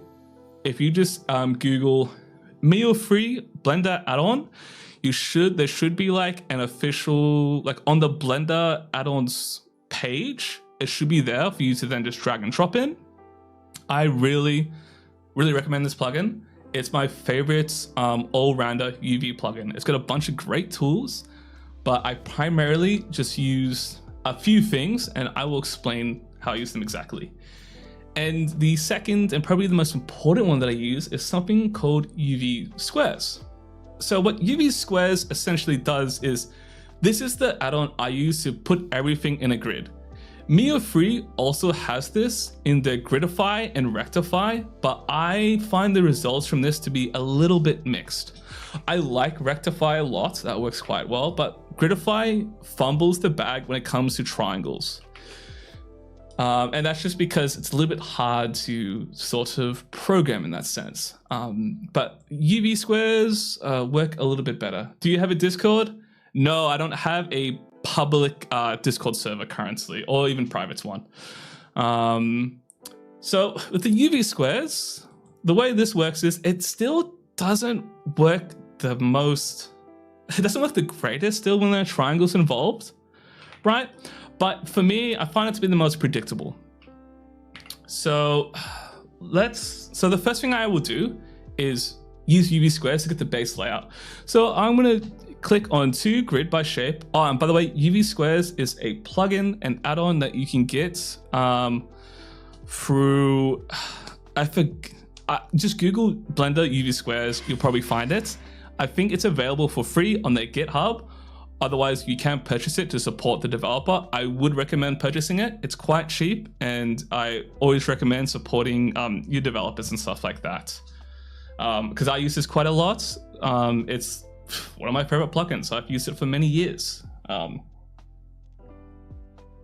Sorry, just having a cup of tea. It's quite cold now, but okay. So the first thing I'll do is, depending on the mesh, I might either use 2 grid by shape or 2 square grid. What 2 square grid does, it tries to put everything in a square grid. If I think my UV is quite uniform, I will use that. Otherwise, I will use 2 grid by shape, where it tries its best to lay out everything in a grid based on the respective length of the faces and edges. So we'll use that to start out. And now you notice that because there's triangles involved, it's a little bit scuffed, right? So we need to fix that. So we will tab out and get back into our face edit mode, and we'll just have to manually adjust this, right? So I'll just go in the vertex mode and start manually pushing things together so I get them all connected like this. All right, so that's looking fine to me. And let's scale it down. So we're not done yet. You might have noticed me early on, I talked about pixel perfect, pixel perfect, pixel perfect.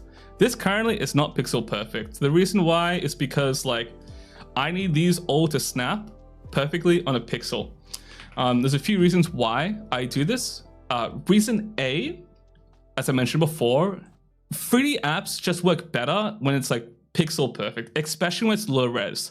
When you're in the higher res stage, it doesn't really matter as much because you have more space for padding. But when I'm working in this low res and I'm trying to use as much space as possible in my UVs, I make them pixel perfect. So padding my UVs is easier to do. And what I mean by padding my UVs, when you texture stuff, how do I explain this? Actually, I might not bother explaining UV padding right now because it's kind of a whole topic for texturing. So let's not talk about that at the minute. Who do you recommend for rigging? Right now, I'm checking out Crash's tutorial. I recommended, I think they're called P2 Designs. I will find their name right now. Give me a second. They have a really good course. I would actually recommend it. It's one of the, they're just called P2 Designed. I can't pronounce their actual name. But if you just Google P2 Design, you'll find him in the first results. He has a really good course on rigging and animation. I do recommend the rigging course. I use AutoRig Pro for all my stuff, so I don't make any of my rigs from scratch, but even so, that course helps me a lot to have a general understanding of how to make rigs.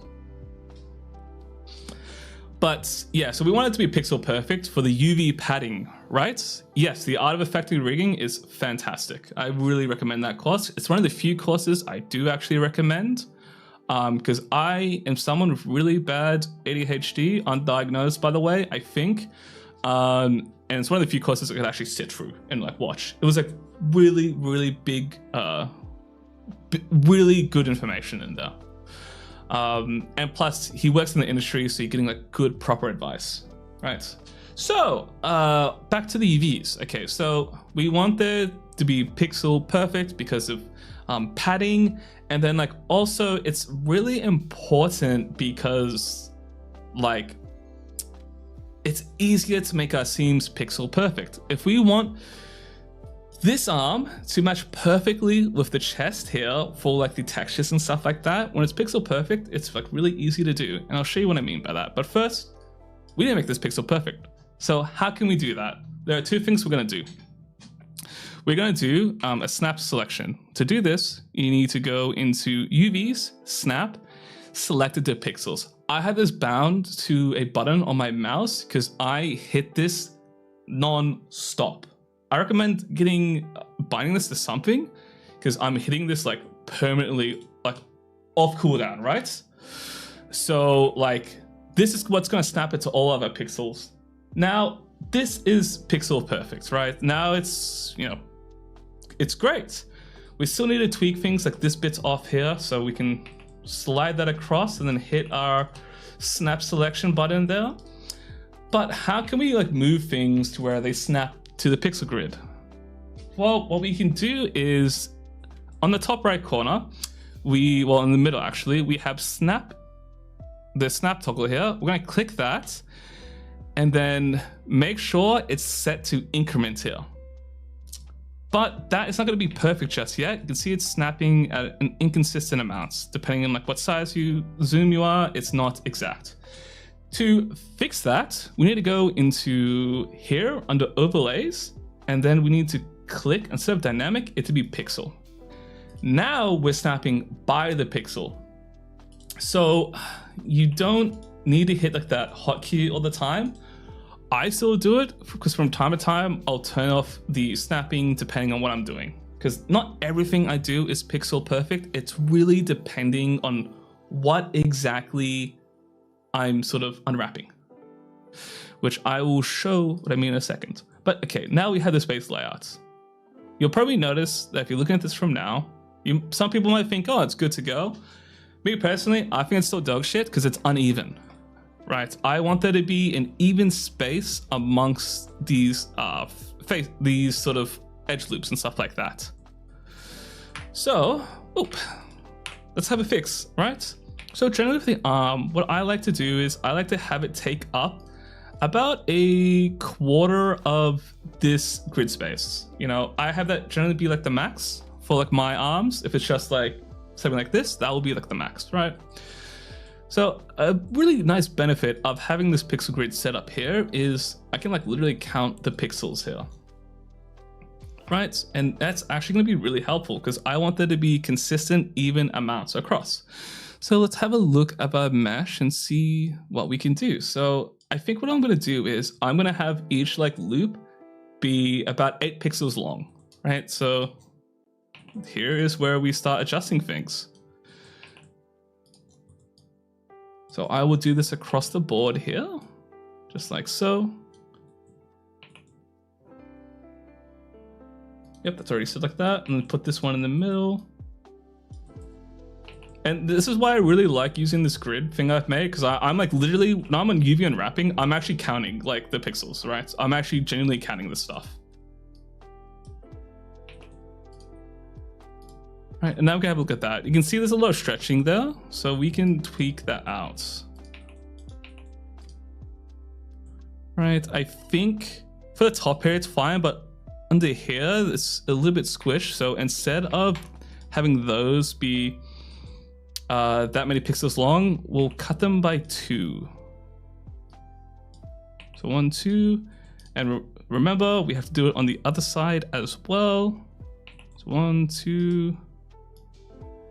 1, 2.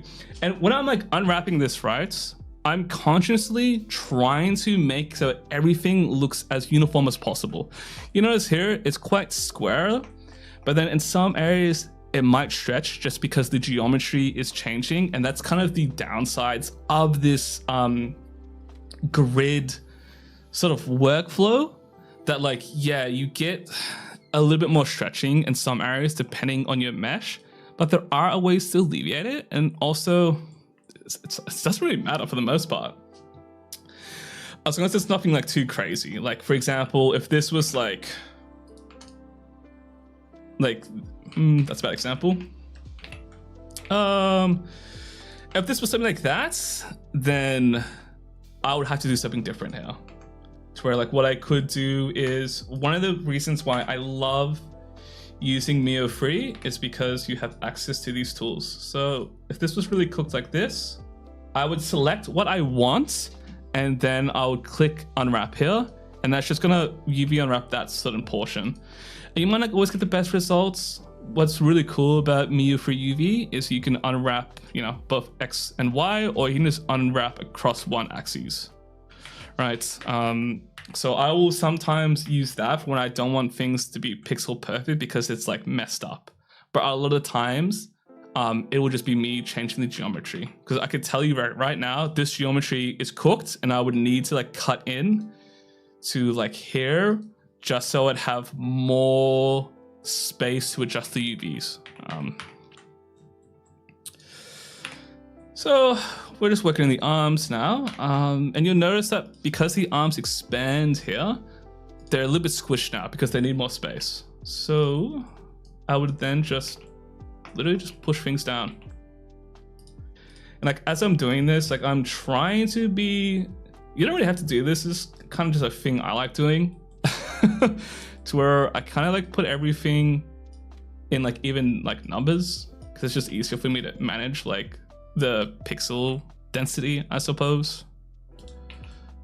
But just try and make sure that these are all square and stuff like that.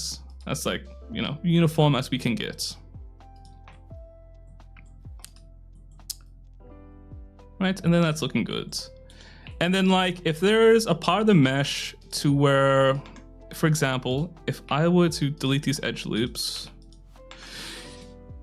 it might be a little bit hard to see on stream, but I can directly see that there is a triangle here that's kind of warping the essentially the UVs, right? Because the way faces work is, well, the way a 3D engine works, actually, I should say, is that you're not actually rendering in quads or anything like that. At the end of the day, everything gets converted into a triangle. What do I mean by that? So let me put out a plane here. So we have a really simple plane, right? If I were to pull these edges back, if I pull these edges back down, you'll notice that this sort of like edge forms here. Hi Taco, how's it going?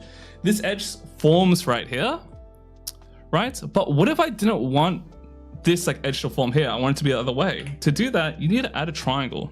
Because what a 3D engine sort of does is it converts everything into triangles. And that's why n-gons are bad, which are just like, it has more vertices than like 4. It's like five or more. So knowing this, you can use that to your advantage. So sometimes in my UVs, if I see like really bad warping, for example, if I saw this as a bit of an issue, then I can fix that by just adding a triangle like that. And then I'm not changing the orientation of the face like so. And I do that quite a lot. That's why you see me have quite a fair few triangles throughout my models. Not really my base mesh, but on my final models, you'll see me just implant triangles everywhere because I'm forcing the face orientation. You're English, me Spanish viewer? Oh, nice. But yeah, so that's how I would UV unwrap like the arm, which is the most simplest thing to unwrap. When we get to more complex stuff, like the body, for example, this is where like things get a little bit more difficult because we have the chest here. I could unwrap this as one whole uniform thing, but I don't want to do that. I want there to be a little bit more resolution for this. So how can we do that? So first up, let's create our seams. So again, we want to put seams where we don't think it'll be visible. I'm going to put seams where like clothing most naturally would be. If you feel the side of your shirt, you will fill the seams with your clothes. So those are generally good points to place it. We want to put a seam there and a seam on top of this as well. We're going to mark that just so we have the back separated. And then I'm just going to mark the top of the underwear because we just want this top bit, right? Now, as I mentioned, I wanted to separate the chest so it has more resolution. So we're going to do that as well. I'm going to mark seams here. This might look like a bad spot because like you have a visible seam in a very known area, but we're going to ensure that we have pixel perfect seams so you don't even notice that. To where I think I'm just going to remove this seam here entirely, because otherwise we would just have a small little space here that we don't need. Okay, so let's select our free islands and then hit unwrap conformal. All right, and now we're gonna get our free things out like this. So you would again repeat the exact same steps as I mentioned before. Try go into UV squares, grid by shape. There's a triangle in here, so it's gonna mess up a bit, so I need to manually fix that, but that's no problem for me. Right. Oh. Maybe it is. Dude, I don't know what, did you like an update to like the UV menu? I low-key don't like it. It's throwing me off my game. Okay, but that's now, you know, wrapped right, but I would need to, you know, adjust the sizing and stuff like that so things aren't too squished. But then I would do the exact same on here as well. So we'll do by rotate it, grid by shape. And what we can also do here is we can line it up with this one as well. That way we're just ensuring that we have a consistent grid flow.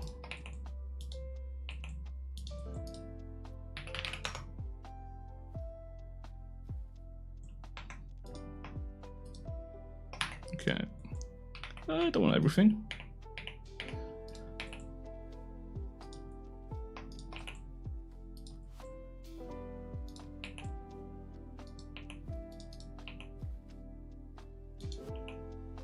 Okay, that's lined up.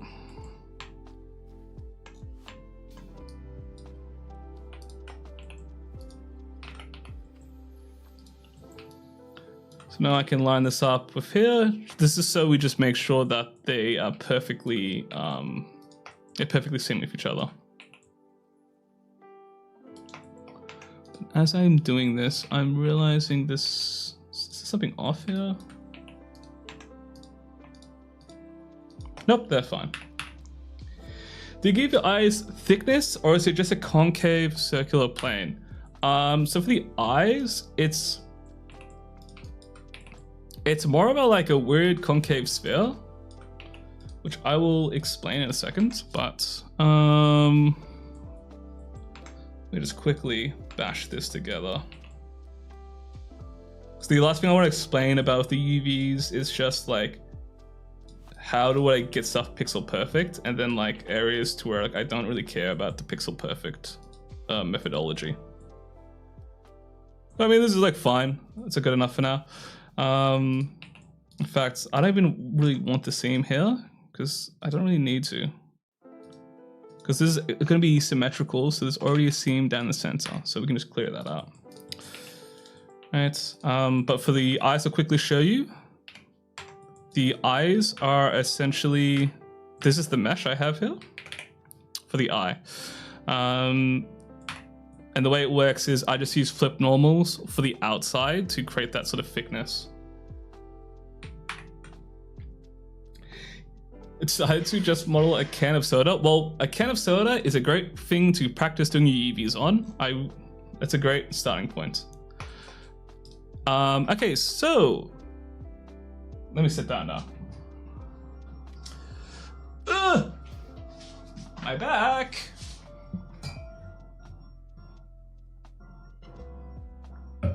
Okie dokie. So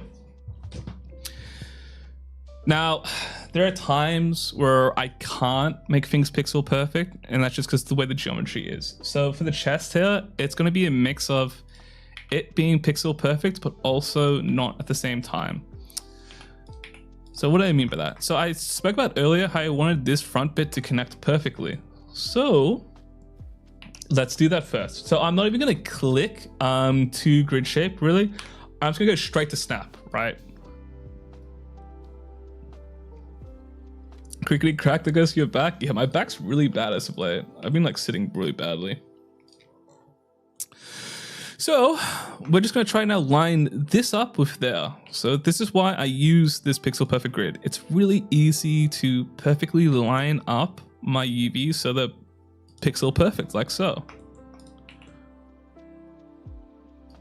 Right, and then good, done. So now this is lined up perfectly to where the rest, I actually don't care about it being perfectly lined up with that, because if you think about the breast, there's gonna be like a sort of like a natural, let me try change the end. Oh, let's just do this. There's gonna be a natural sort of crease like that, right?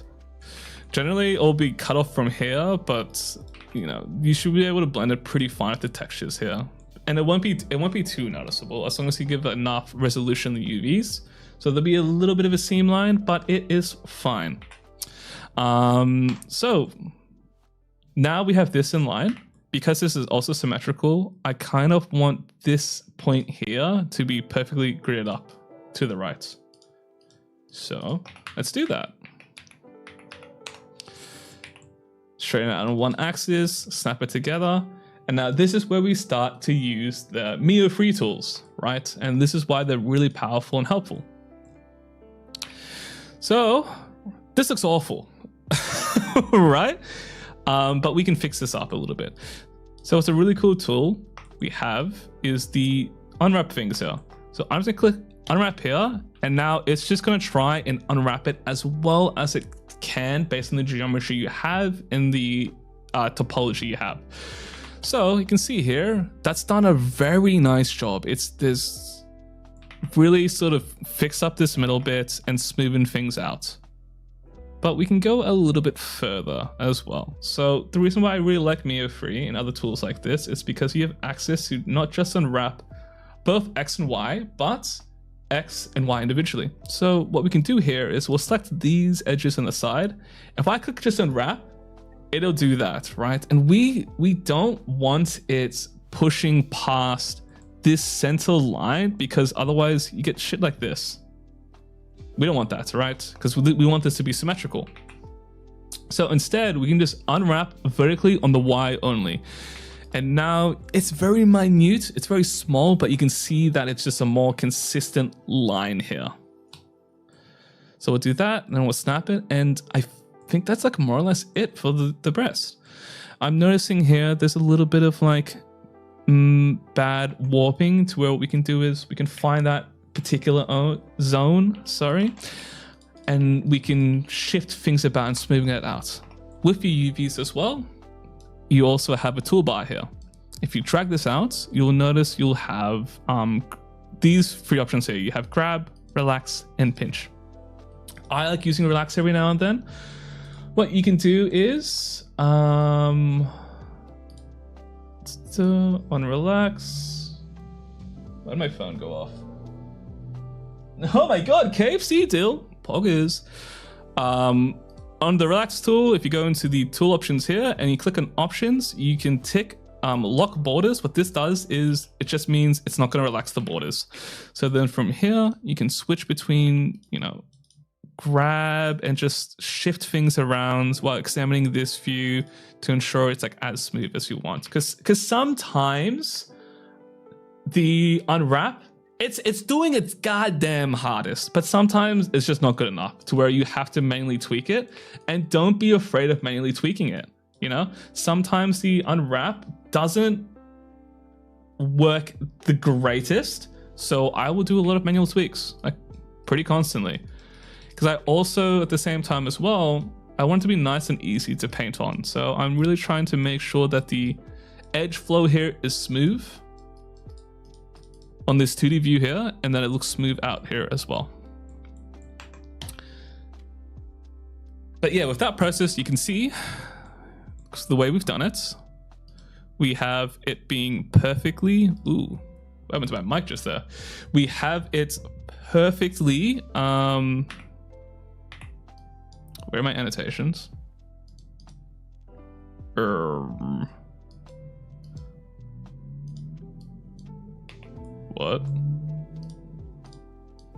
All right, we don't have annotations for a bit. So we have it like pixel perfect across here, and then down from here, we let it go loose, because if we would make this pixel perfect, I would have to cut into, I would have to make an edge loop. Okay, now the annotations are showing. What's Vars? Hold on, guys. I was doing a really good job explaining until that happened. If I wanted this to be pixel perfect, I would have to cut an edge loop, not an edge, a seam into here to unwrap it like a box, and that's a bit difficult to paint on. Because when you're building your UVs, you need to be mindful that like you're not just building UVs that have like a nice texture, resolution, stuff like that. It needs to be easier to paint on. So while yes, if I put a cut into here with the seams, it would give it more space to unwrap. If I just show that here. But at the same time, that would also like mean it's more difficult to paint on. So like, do I even want to do that? Right? So yeah, this gives us more resolution, but that is like annoying to paint on because it's like disconnected, right? Where it's like one whole thing, it's easier. So that's just a thought process when I'm making my UVs. I want to make sure that two things, like, do I have enough resolution? Does it flow nice? Is there like a small amount, the least of distortion I can get? But then also, most importantly, is this easy to paint on? Because that's like a really, really important thing. Because I primarily paint in 2D because it's just easier for this style, to be honest. I do paint in 3D sometimes, but for the most part, I'm actually just sitting in Photoshop. I'm twiddling my thumbs. So that is more or less how I do my UVs, right? And I can sort of now explain like some areas that I'm pretty particular about that I've done here. You can see here for the foot, I don't really give much of a shit about it to where it's not pixel perfect. Generally, the kind of details you'll get like on the feet is, you know, more like rounded stuff like this. So I'm fine with having like not pixel perfect grid-like structure for the feet. So it doesn't matter too much to me. Same with the wrist as well. Not the same, but on the wrist, it's not totally pixel perfect. There are some creases. There's like this bit that's like not pixel perfect, but you can't really tell. I have like a deliberate crease here on the hand.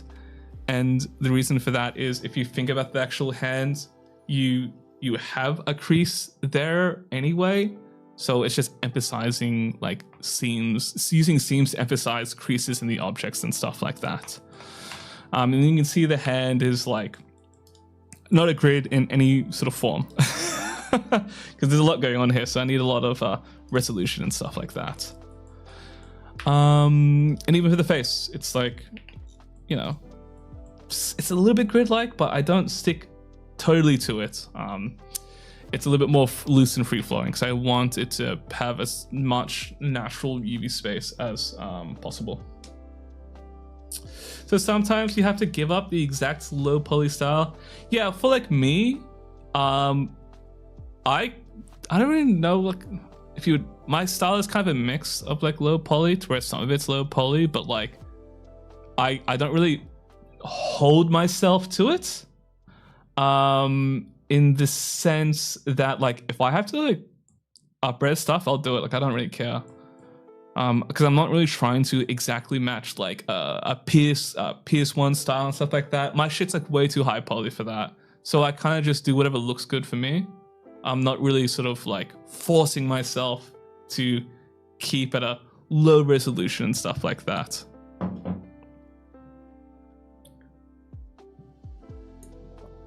But there will be like a video I plan to make in the future where I do like the, I think it's called the 256 Fez challenge, where it's like the max you can have is like I think 256 like triangles. The texture is like max 256 and stuff like that. But Yeah, like I don't really hold myself to anything like that. So I don't really give myself restrictions. I try my best, but I don't like force myself. But yeah, so that's how I UV unwrap. That's basically the whole gist of how I UV unwrap. That's a little bit of a TLDR for it. And yeah, like that's pretty much it, really, for that. If you guys have any questions about that, let me know and I'll try and answer it. Otherwise, I can jump back into like modeling. I've had so much Wendy's that I think my type is redheads. I've never tried Wendy's. Like I've never gone to the States, but I've always wanted to try Wendy's because I always see like, what's it called? Not curry, the chili. The Wendy's chili looks god awful, and like I love slop. I love chili. Like I want to try Wendy's. I want to try Arby's. Even though so many people say it's disgusting, I unfortunately think I'd low-key fuck with it. I think I'd actually like it. My days. But I'm a little bit fried, so I don't know. Okay, let's think about the sleeve. So I'm just gonna duplicate this, separate this, and name it sleeve. We have the meat pause. Yeah, bro. Like, dude. I don't know, like, so one thing I hate about Australia is like we don't have sandwich culture. So there's a little bit of a tangent here, but like, dude, I don't know if you guys have Jersey Mike's everywhere, but what I'd give to have like a chain like Jersey Mike's, like, yeah, we have Subway, but like, bro, it's fucking Subway. I would like, I really wish we had better sandwich culture here. How goes the stream? Pretty good. I just did like a long tutorial about like UV unwrapping and gave my general gist of it. I didn't like cover everything in it because it's quite of a complex topic, but I tried to explain like my general thought process, I guess, off the cuff, which I think I surprisingly did well because I'm quite a scatterbrained individual. So that was a long gap. That was a long gap. My voice is tired from that. Have you done any hair modeling yet? Need to absorb the knowledge. Not yet. She's still bald. I started off like adjusting the base mesh to this more shorter style, I suppose. Like this more stylized like look. Haven't got into the hair yet. I might jump into that next, depending on like how tuckered out I am. That UV thing took it out of me. But I think I should be fine. Okay. Maybe I need different music. I've been playing this non-stop Kingdom Hearts. Let me change it.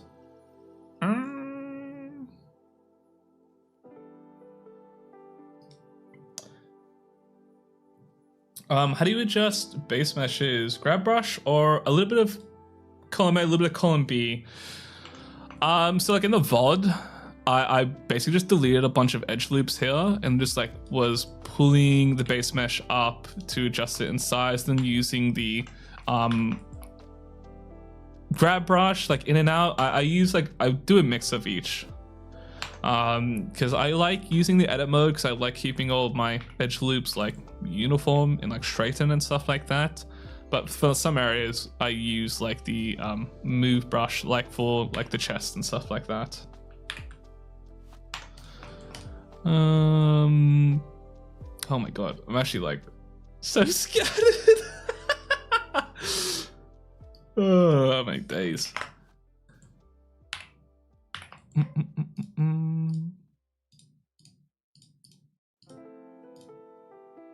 Man, I still have to go to the shops later today because I have to go to the chemist.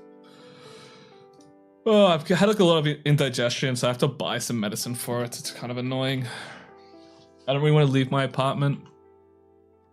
But like, I need to get my steps in, low-key. I've been slacking it.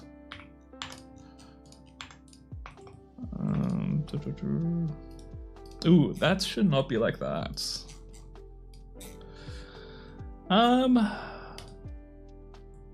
I might stream tomorrow. I don't really know. Like, I feel like I need to stream more often. It's just like, it's kind of hard for me with my time zone. And then also like, I have been overworking myself. I gotta be kinder to myself.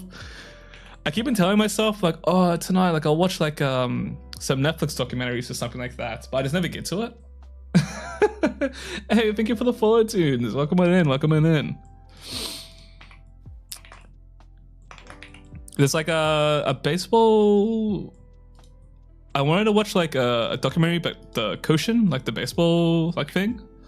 But I don't know, I just keep on forgetting to watch it.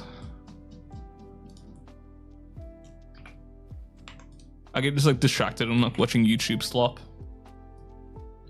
I just wanted to peek in before bed. Have a good night. We'll check the VOD later. Hey, no worries. Hope you have a good night's rest. Thanks for stopping by. Okay, what were we doing here? I mean, yeah, it's more or less the model there. So I'll do the face projection, and I just played ads. Why is it playing ads again? I really gotta fix this, because I have like an automated ad thing on Twitch. I have to fix like the streamer bot, because I don't think I've set it up correctly. Okay. So let's just do this face. I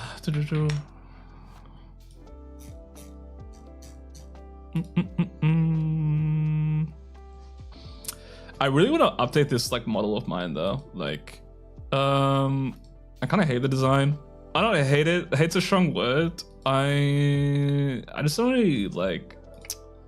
No, I kind of fucking hate it. I don't know. It's just boring to me now. I want to change it up. I just haven't like gotten around to. Hey, how's it going, King Rat? Welcome on in. Yeah, I want to do like a big design. Cause it's also like this sort of like style is like nice, but I wanted something to be a little bit more expressive. So I might do some experimentation and stuff like that. But it's like tough because I can't be bothered. Like I can't be bothered designing it. Well, it's very cool. Thank you, thank you. Project from view.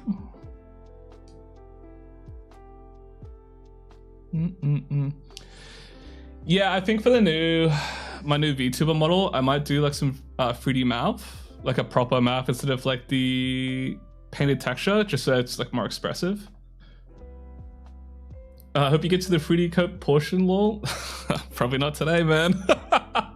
I mean, we'll see. It depends on my stamina. Yeah, I need to.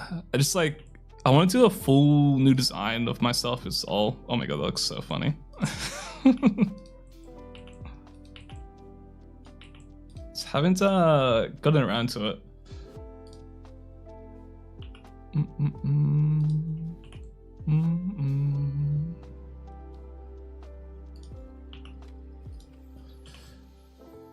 So I've got like a texture here that I made to where it's like literally just the face here. Just so it's like easier to project. I will like, this is all temporary stuff, but it kind of just eases my mind having these things in place.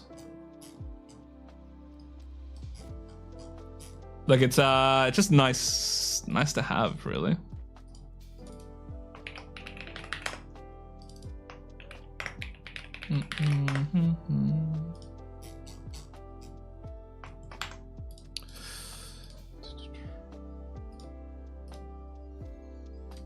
Ooh, I don't want to grab everything, do I? Oh, actually, no, it doesn't matter.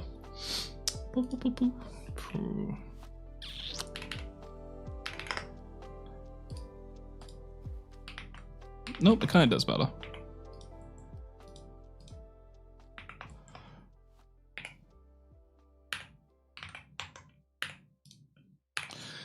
I wonder how you would approach the 3D mouth, the topology. I usually don't see straight quads in traditional models. I'll just like take a more traditional approach on it, really. So like the topology, so like the face would change, like the head would change a lot. I would actually have to care about the topology on it. Because currently on my base mesh, I don't like really care about the my face topology like in the slightest. So it would be quite different, I'd say.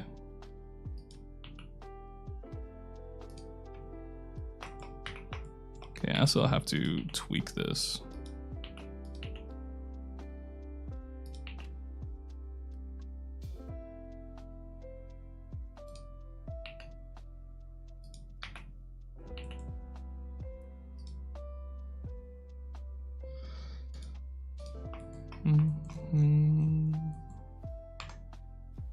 Yeah, perfect. But I kind of want to do it because like I just want something to be a bit more expressive.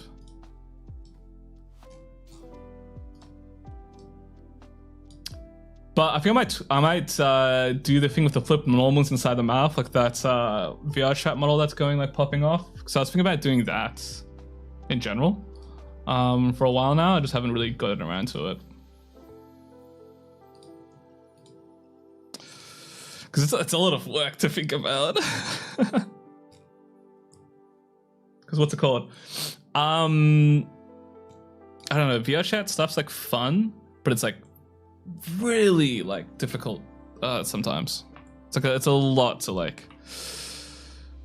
manage. Oh shit. Yep. We didn't pick that one through. No.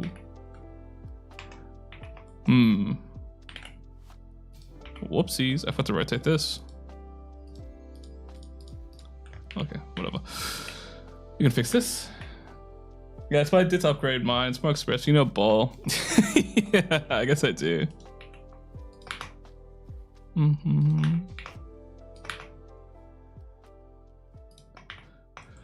I just haven't bothered to like really look into it because there was like another complex thing I was like thinking about doing.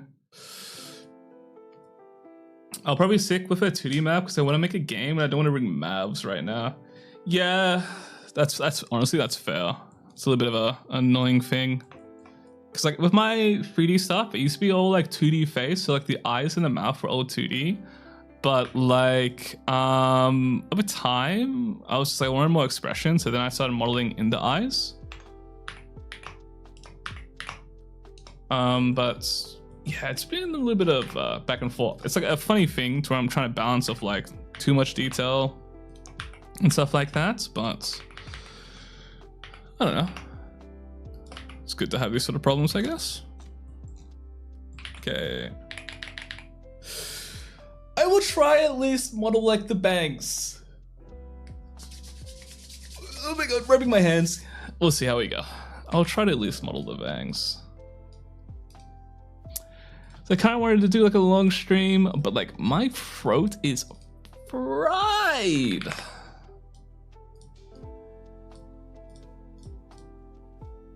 Who knows? I might stream tomorrow, maybe. Depends if I wake up on time. So I might sleep in tomorrow.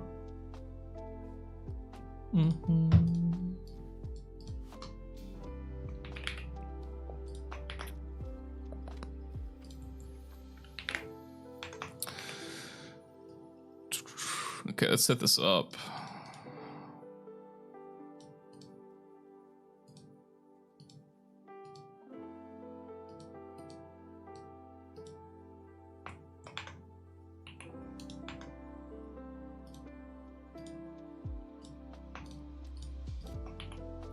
Whoop.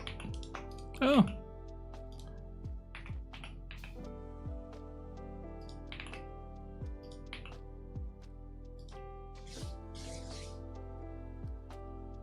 you remapped the camp setup, but my hands feel too heavy to texture.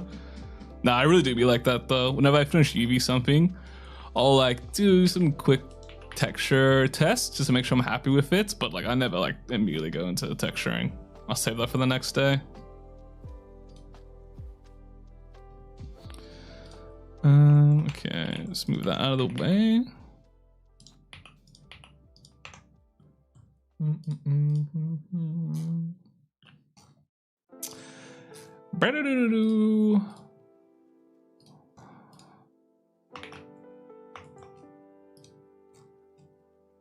Oh my god, my fingers are like twitching. I probably can't stream for too long.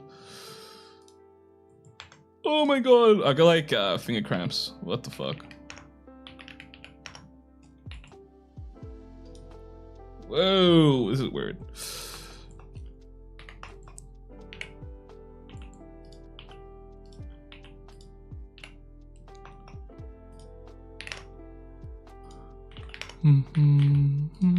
Okay.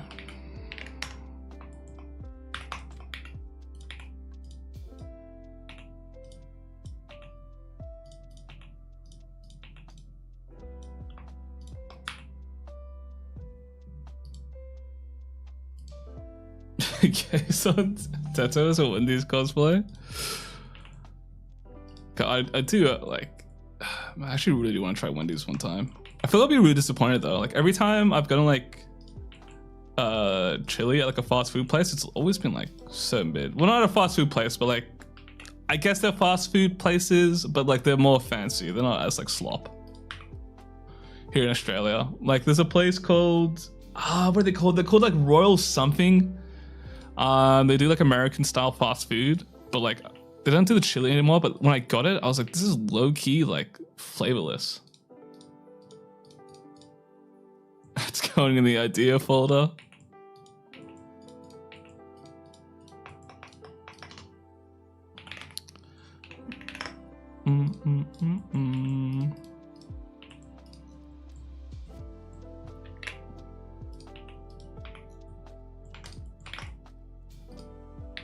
Okay. So actually, I don't really want that like that. So I was trying to and build out the block here, like roughly. Yeah, like that.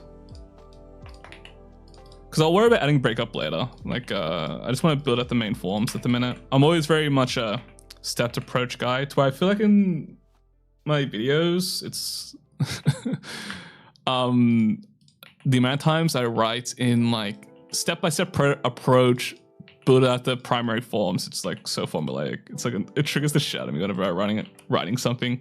But it's like true. Like I just like that's how I just model stuff. It's just how I do stuff in life in general. I'm very much a like sort of like breaking things up. Otherwise, I'll just get fried. I don't want to like tiz out. Dude, Haikyuu was so like mythical, like the first season. I haven't watched the other seasons, but I've like finished the manga.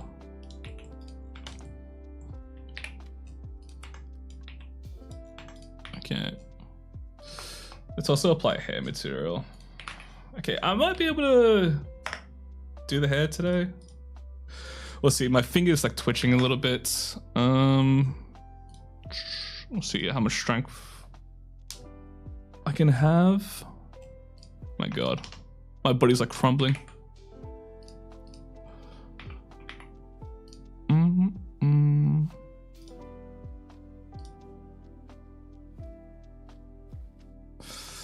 Okay.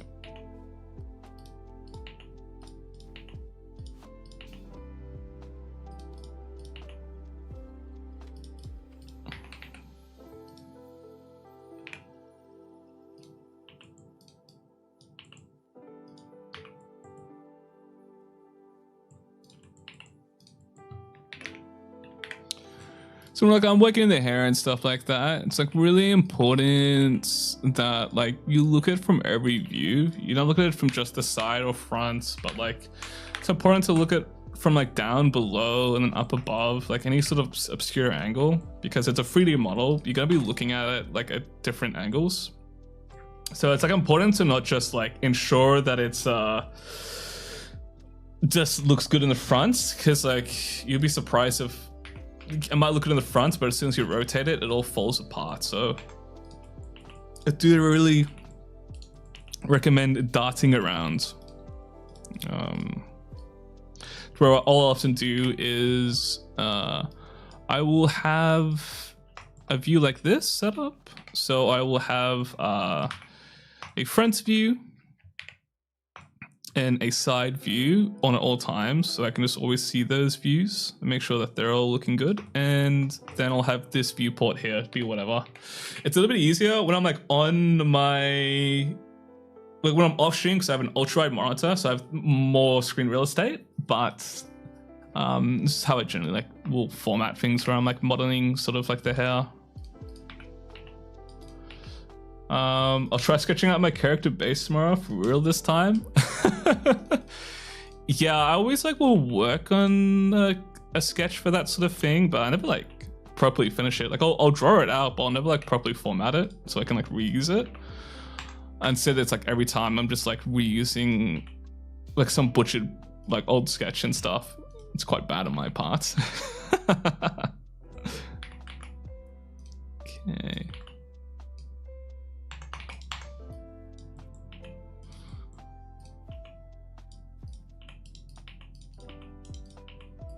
I think it's because it's cold. My like fingers are tweaking.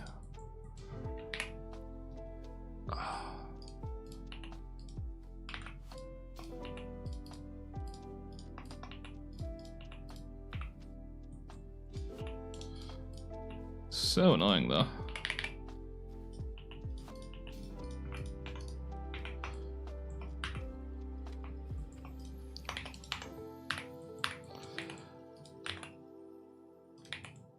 So normally I wouldn't be doing like a strand like this just yet, but like this sort of strand here is like a little bit integral to the design. So I'm just gonna block it in. Although it doesn't look like it from my sketch, but like their actual model art, it's a lot more present. I just didn't draw it properly. Lol. Okay, and we want to make sure this is inwards.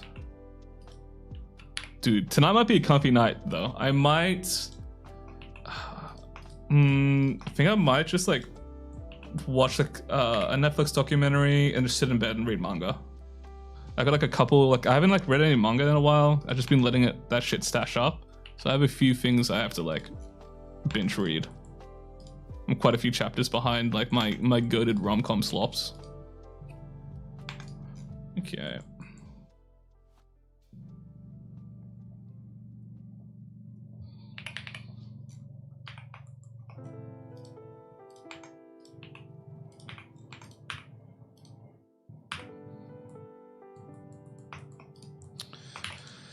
Alrighty, let's do the side bits now. So, like, again, really, this is just like super rough starting out. Like, I'm kind of just blocking it out. So a lot of it's gonna be like lacking detail, and it kind of won't come into play until low-key when I start combining stuff. That's when I'll start to be adding stuff up. Yeah, Kagurabachi, I actually haven't read that. I remember all the memes about Kagurabachi when it first came out, which was the funniest shit ever, to where it was just like all the memes of people overhyping it.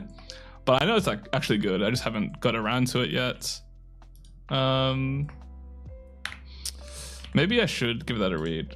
But like low-key, I'm kind of off like shonen stuff. I don't really read much shonen. I think like the only thing I've like consistently read my entire life has been like rom-com slop, but like low-key, I'm kind of like off that now. Like I used to like, dude, I was like, I heck loved my like rom-com slop. It was so good.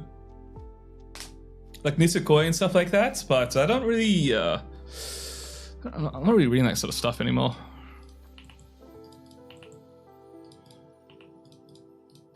God, I remember like reading like Rental Girlfriend back in the day before it was just pure rage bait. Jesus Christ, man. Every time I'd read it, like very early days when I only had like a few chapters out, I'd be like, this is low-key getting me mad, but like surely like it gets better. And like the main character never gets better. It was like the most frustrating read until I eventually dropped it, and I was like, oh my god. It's crazy like how popular it is though. Like, dude, actually insane to me. Okay.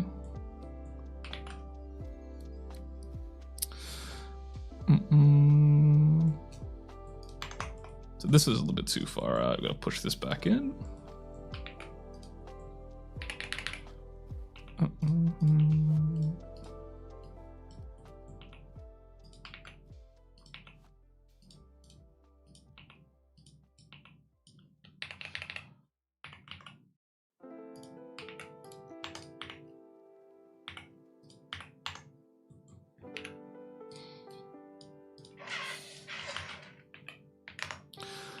I actually quite like modeling hair. It's like at the start it was like really difficult, but I don't know. It's a little bit, it's like calming.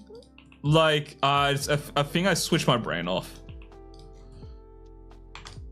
Where there are times where it's like, oh my god, this is like really frustrating, but it's like kind of rewarding once it all comes together, and I kind of really get to zone out while doing it. I'm very much like I go really non-verbal when I like model stuff and shit like that off stream. Like I can't stick in a VC call with my friends. I have to like be like by myself. Like it's like something I'm trying to learn to do better because of streaming and stuff like that. But I'm very much like sitting in silence kind of person. If I could pick an anime character to whip the eye, it would be the MC from that manga. Yeah, they're so like a dude. Like the fact that he hasn't changed at all. I occasionally will check up what's going on in that manga.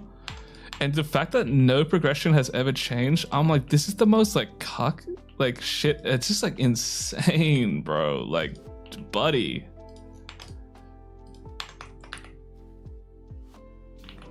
So I remember like reading at the start, I was like, oh, this has got really good art. Like, I think this has got some promise. But it's like, oh my god, no.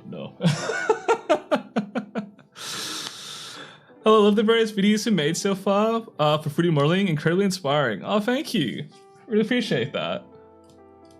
I'm glad you like them. Okay, maybe twirl this in more. But I guess like that's like To Rent a Girlfriend is like popular because it's just really trashy. And there's a couple like manga series out there that people just read because it's like super trash. Like, was it Domestic Girlfriend? That was like omega trashy. I don't know, it's very odd. But oh well.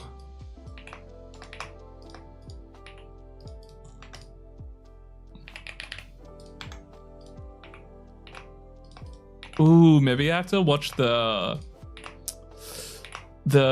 one where it's like Smoke at the Supermarket or whatever. I read the manga like religiously. Haven't seen the anime yet though. The manga's like so peak, bro.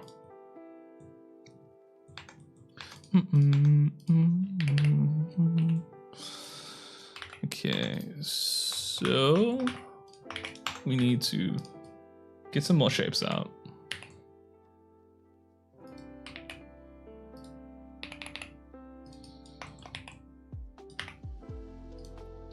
If he had like 2 characters that had feelings for him and he was still burning. Yeah, he has like several characters that have a thing for him. I think I stopped reading it after they introduced I don't remember her name. It was like a character has a thing for him and like she's also like a rental girlfriend. Oh my god, thank you for the super. Any resource suggestion for rigging? Yeah, I think one person I recommend all the time is someone called P2 Design on YouTube. He has a really good course on like rigging, but like just his videos on YouTube in general are like just like really good. I would recommend them for like anything like rigging. It's quite like dry content, but like it's really helpful, vital fundamentals for rigging. It's like helped me a lot, and I reference it quite a lot in like my own workflow. He does everything from scratch with his rigs. I don't, but even so, it's still like very good a resource. I really recommend that, and thank you for the super.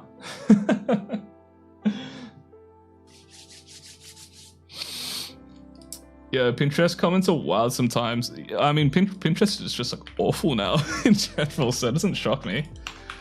I still use it from time to time, but it's just like, dude, it's just full of AI slop. It's like unusable at times. Maybe at times it's just like it's like low-key just unusable. But it's so hard finding references nowadays because it's just filtered with just slopper.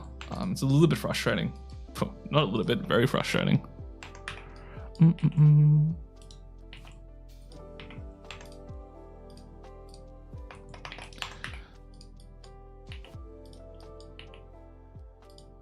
I think Pinterest has gotten a little bit better though, because I think they had like a lawsuit or something with copyright, so they've had to like they removed a bunch of AI stuff off their site, but it's still like there's a lot of AI stuff there still. Like the damage has been done,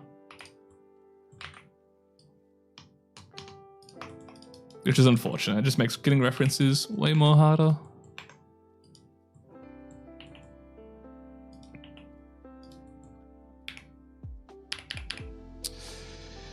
Yeah, there's like a setting to like allegedly remove AI so it doesn't show up, but it still shows up. It's like it's better than it was from like a couple of months ago, but like it's still dog water. Really unfortunate. Oh my god, excuse me. It's just really unfortunate because it was like a really good platform.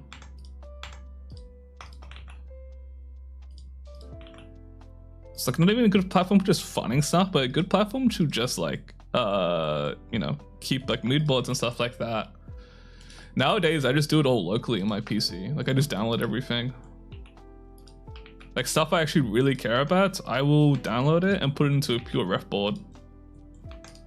And have it like placed on like some in a spot on my server. Because I have like literally on my home PC, I have a home server to where there is like a folder just called references, to where it has all of my 3D stuff, any like 2D references that like I really like and stuff like that. So it's kind of just nice having it all locally, so I'm like tied to like the internet in case the internet goes down and whatnot.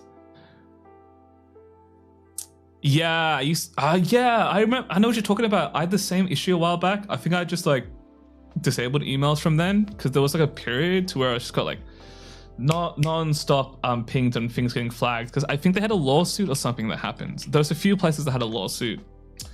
I could be lying on my ass here, but I think Shutterstock or Envato got into a lawsuit over their stuff with copyrighted things. Because what a lot of people do, for those who don't know, Envato and Shutterstock is just a website that primarily people use to sell stock footage and things like that and templates. What a lot of people do is on these sites, they'll steal and rip other people's content or just do AI generate slop and import it onto there. But Shutterstock is really bad. They have a lot of things on there to where it's like people don't own the rights to. It's just been stolen content. But I know for a fact Envato removed a shit ton of stuff because I use that quite a lot for work, for like stock footage and stuff like that because it's cheap. But like I feel like half that library got like eviscerated. It's very, very odd.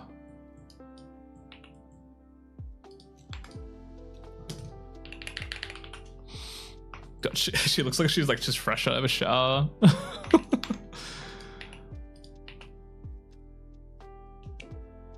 Oh my god, my fingies are like cramping. Oh my god! I actually forgot Wendy is a character in South Park. Holy shit! I don't remember the last time she's shown up on screen. Like I didn't watch too much of the new season. I think I watched a little bit of it, but I didn't watch the final episode where they were just 6-7ing. I was just like, that's like this is too boomer for me. I can't. So the new season was okay. I wasn't the biggest fan of it though.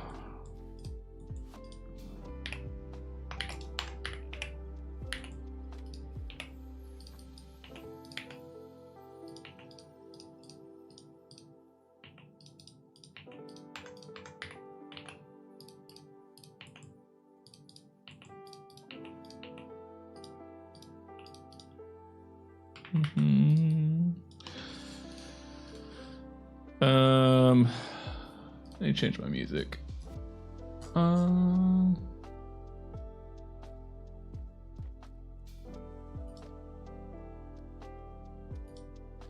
Okay.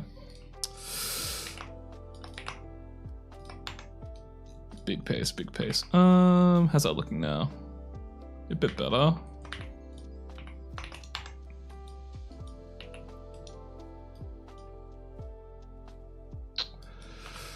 Okay, let's start doing these sideburns.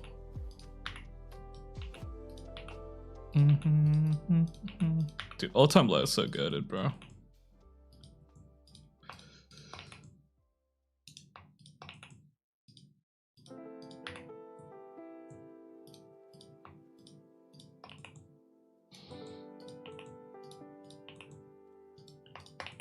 Oh my god, I just remembered like an OG Australian punk band that was like low-key bad, but I used to love, called Short Stack. Their music was kind of ass, but I don't know, I really liked it for some reason.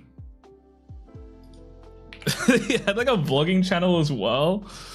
I was tapped into that shit. It was like peak scene culture.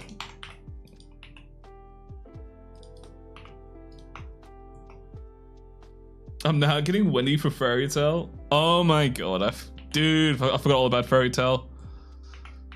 OG Shonen Goons.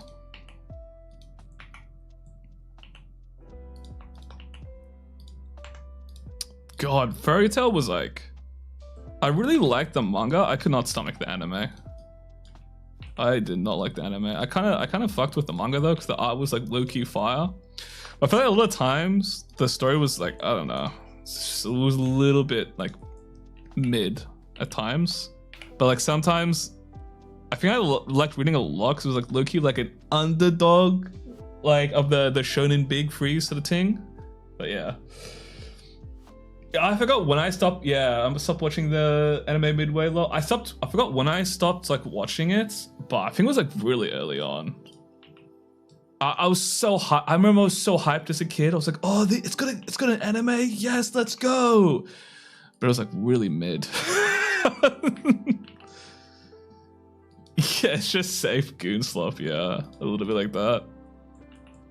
Because I thought it was so sick when like Natsu would power up. I was like, "Oh, it's so sick, bro. So sick, dude." I was so G'd up about that. I used to be like a crazy shonen like slop connoisseur. Not anymore. Not anymore. Okay. So it's looking quite. The hair's looking quite rough at the minute, but I'm trying to think, how can we fix this? I think it's looking quite rough because there's just not enough like excuse me, resolution potentially. So let's try look into fixing that.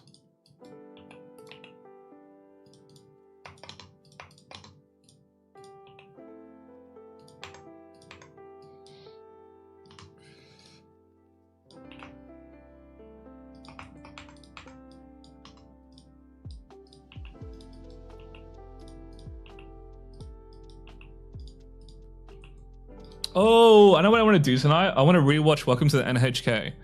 I saw there was the anniversary of that not too long ago, a few days ago. It was so good. Fire Force is like the most egregious like Guna slop ever. It's like low-key crazy, but it's so like fan service. It's insane, bro.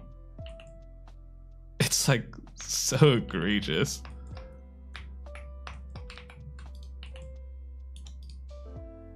But I kind of gotta watch it. I want to watch Fire Force, so then I can rewatch Soul Eater. Soul Eater is like low-key, like goated, bro. The anime's so good.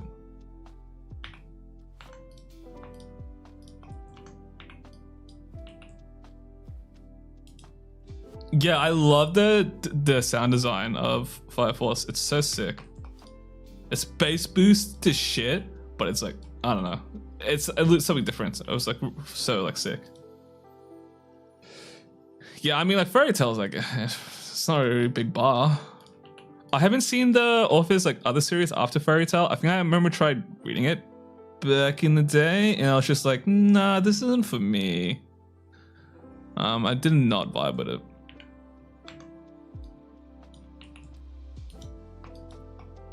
Eden Zero, yeah, Eden Zero.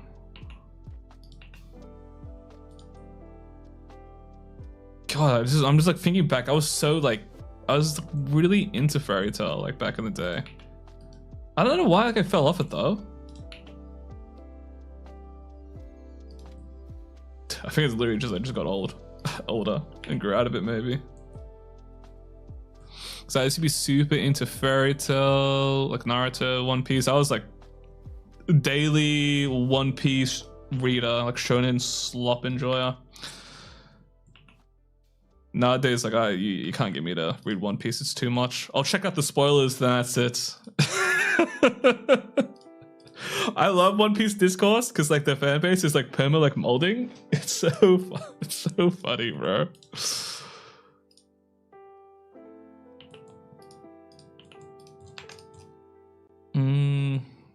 It's not quite right. That will do for now though.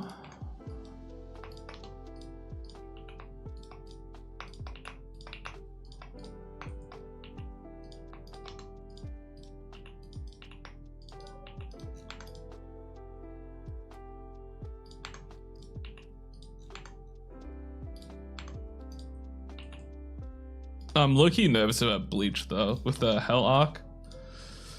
Oh, I really hope it doesn't suck. Oh, I loved Bleach so much growing up. I remember I had like the Bleach game on the Wii. That shit was ass, but to me that was like perfection, bro.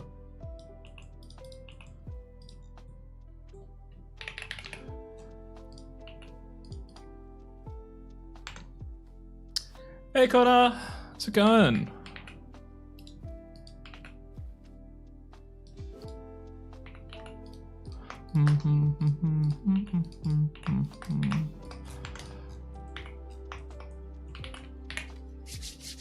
Yeah, I'm doing alright, Just trying to block in this hair, hopefully. I think I can do the most of it by today. Before I tap out for the night. Yeah, sure, what's up?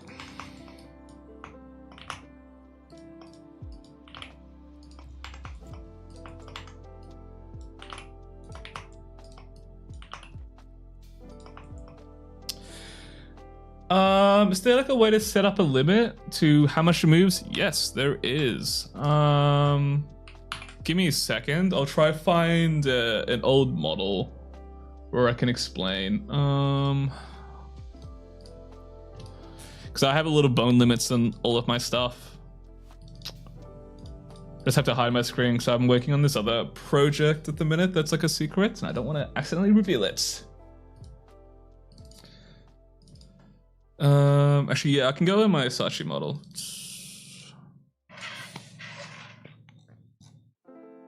Here we go.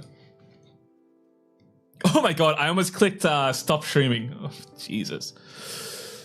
Well, imagine. Okay, so let's put up the Sachi model. So, yeah, there's a limit. You can set up limits and stuff like that. What I do is when you click on the bone, when you're in pose mode, I'm a DBZ enjoyer, DBZ based. Yeah, I watched the OG like DBZ, but I haven't like kept up to date with the new shit. I think I watched the recent Gohan movie. That's about it. Cause like growing up, I was like a Gohan like stan. So like they did my bro dirty. Like they hyped him up so much in Cell Arc, and then whatever, it just fell off. But yeah, so when you go into pose mode, select the bone you want to limit, and then you want to go into bone constraints, this little funny tab here, and then you'll have a bunch of constraints. You want to make sure you go bone constraints and not object constraints, because they're two different things.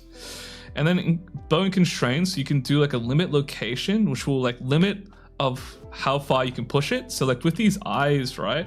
If I turn this off, I can like push this bone wherever I want, but I don't want that. So I set up a limit location to where it only pushes to that sort of area, and I have a limit scale so it doesn't scale. Alternatively, if you wanted to like put a limit so it doesn't scale an item, you could just lock these, but I like doing both. So you can do that with a lot of things, and then you can set it up so it's like, because the way it's calculating it can be different depending on what you have the owner set as. I generally put it to local space, because that's kind of just like, I think what works best for generally when I'm doing this sort of stuff. But yeah, I would recommend looking to bone constraints. Under transform, you have a lot of options here. The primary ones I use is like limit rotation, distance, and stuff like that. But yeah, like rigging is like really difficult. To where I always try, like even for this one as well, I have a thing set up because I have like an eye scale control. But I have a limit scale set up so it can only go about this small, because any smaller than this, the eye actually won't get smaller because it's controlled by blend shapes. So yeah, I use a lot of these sort of limits and stuff like that, primarily just for my eye controls only, really. Like you can do the same with the arms and stuff like that, but my shit's like controlled by AutoRig Pro, so I don't really bother with that sort of stuff. But yeah, that's how I do that, all that stuff. Yeah, no worries, no worries.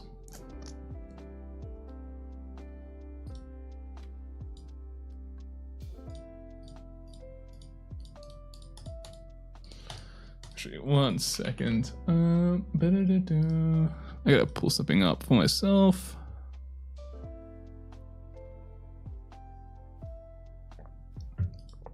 Lol. Okay.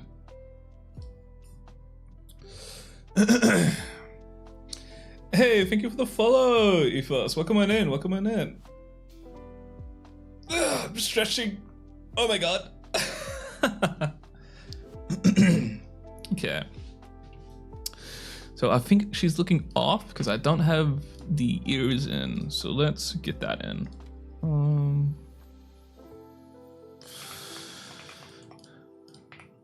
So I'll just like block in a mesh. I think. Oh, how do I want to do this? Thinking. Yeah. I'll just block something in.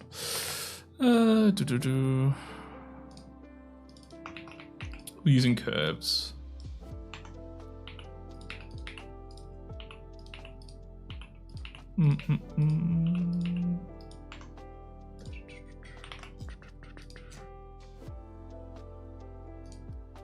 Boom.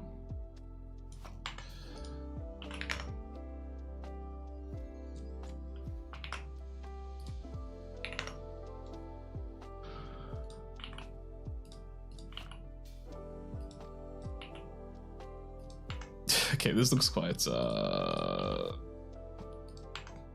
that's a bit better. It's still looking a little bit like nipples. So let's not have that.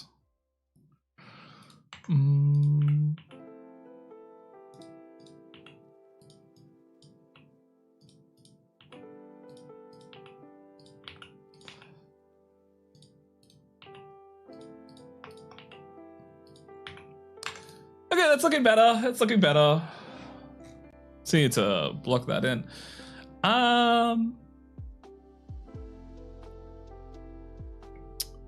Yeah, I was looking. It was reminding me of like some random. Dude, I was like thinking about this recently. So I rewatched Big Stan recently, which like I don't know if you guys don't know what the movie is. It had like Deuce Bigelow. This was an actor back in the day. He was in like every single like raunchy comedy.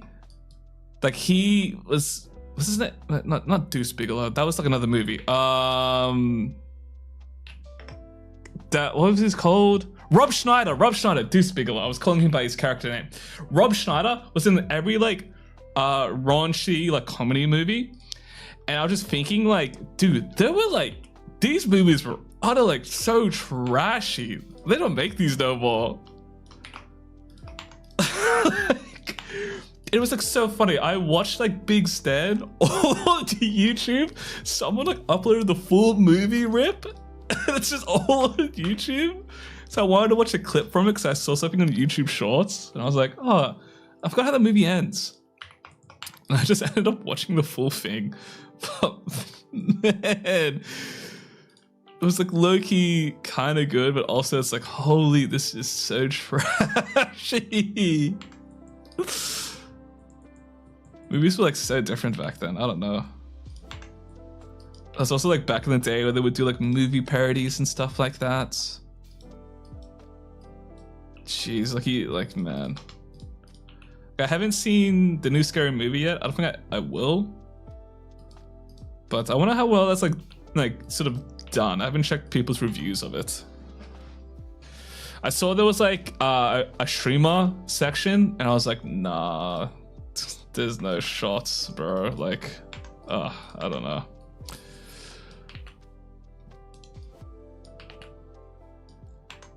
I don't like the shape here.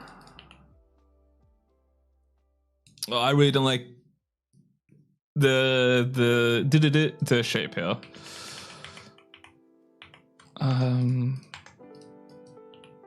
But we'll just like push through.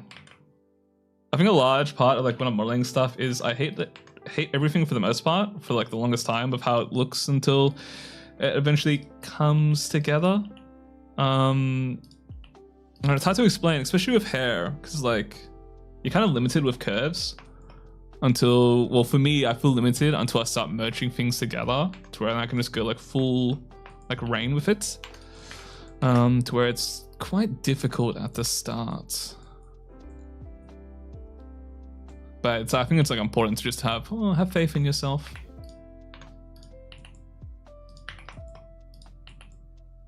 Like if you can't believe in yourself, then who's gonna believe in you?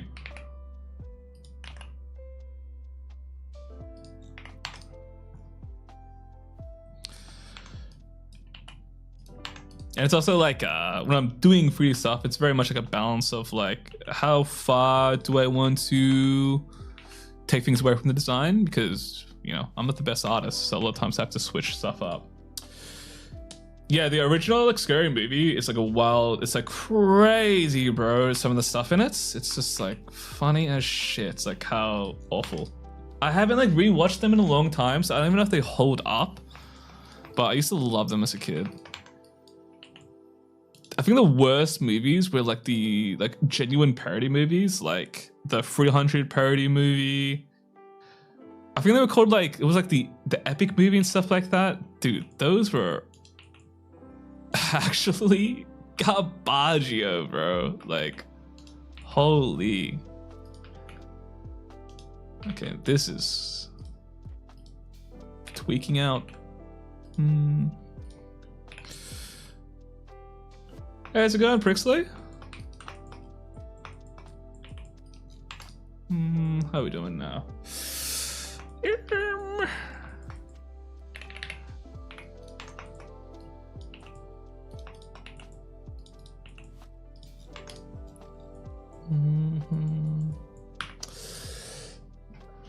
Thank you for the follow, Lise Main. Welcome on in, welcome on in. Oh my god, that reminds me. League Classic. Dude, I don't know if I want to play League Classic. I'm like really scared to play League Classic. So I'm a bit of an old head. I used to play, I played League really early on. I didn't play around beta, but I played like around when it came out, right? So I think I played in right before they had seasons and stuff like that. So I was fully in that shit, bro. Playing in Australia on NA ping, like Australian ping on NA servers, bruh, that shit was tough, man. That shit was tough. To where like League Classic is coming out. What role do you play? Currently, I primarily just play ADC because all my mates don't like playing ADC. But like I used to play like a lot of support jungle. The only thing I just don't play solo lanes. I don't like playing top or mid. I'm too dog shit now at like playing solo lanes, so I just get cooked. So whenever I play mid, it's just fried. I just get stomped. I'm so bad. I'm much more preferred playing like jungle depending on the meta. Because I am quite cringe. I like so my favorite thing to do in League is play like engaged champs. I really like playing Sedge, or not an engaged champ, I like playing Olaf because it's like running it down at the ADC. I'm very much of like a ruiner, and I get like a lot of enjoyment out of like ruining someone's experience in the game. So Olaf is very fun. Otherwise, I like really like engage supports, like all the melee champs. I don't really like enchanters, really. I probably would just play like engage champs. But then with like ADCs and stuff like that, I think my most beloved is like Xayah. She's just fun to play. Like Xayah, Lucian, I'm dog shit at Lucian. Kai'Sa's pretty fun. But like, I'm scared to play League Classics. I'm just like, I don't think it's gonna be that good. I'm gonna like miss all the quality of life stuff that League has, and also I'm like, dude, it's just gonna make me depressed because I'm gonna be like, the game's not hitting because I'm no longer a kid anymore. Because it's just like a different time back then. But I think like Riot needs to release Twisted Treeline League Classic. Twisted Treeline 3v3s was like goated, bro. I remember coming home from school and having a rough day and be like, oh, that was so dog shit, I hate school. Booting up 3v3s, jumping on Skype. Dude, 3v3s was so sick, bro. Can't believe they got rid of it. That was literally so fun. I loved Twisted Treeline. Such a shame. Twisted Treeline Dominion was so sick. But these bastards, like, they got rid of it because it's the same thing I think with like ARAM, not ARAM, Earth. People were like not playing the main mode, so it was like an issue, I think. I'm not too sure. Dude, that's what I'm saying. We need 3v3 back. Like, where are my Twisted Treeline stands, bro? Like, I have such vivid memories of just like the neutral camps and like 3v3s. I remember one time, I was like playing, it was like late at night, and then some random American, because we didn't have Oceanic service still, so we're still playing NA. So there was like a guy who was like, does anyone want to join like Skype? I'm XYZ. I joined, and that's the funniest shit ever, bro. Like joining random Skype calls with like these Americans. I remember that call so vividly, bro. Oh my god, because I was so shit at the game, I barely knew anything. He was teaching me a thing or two about automation. Skype was so bad. The song jammed though.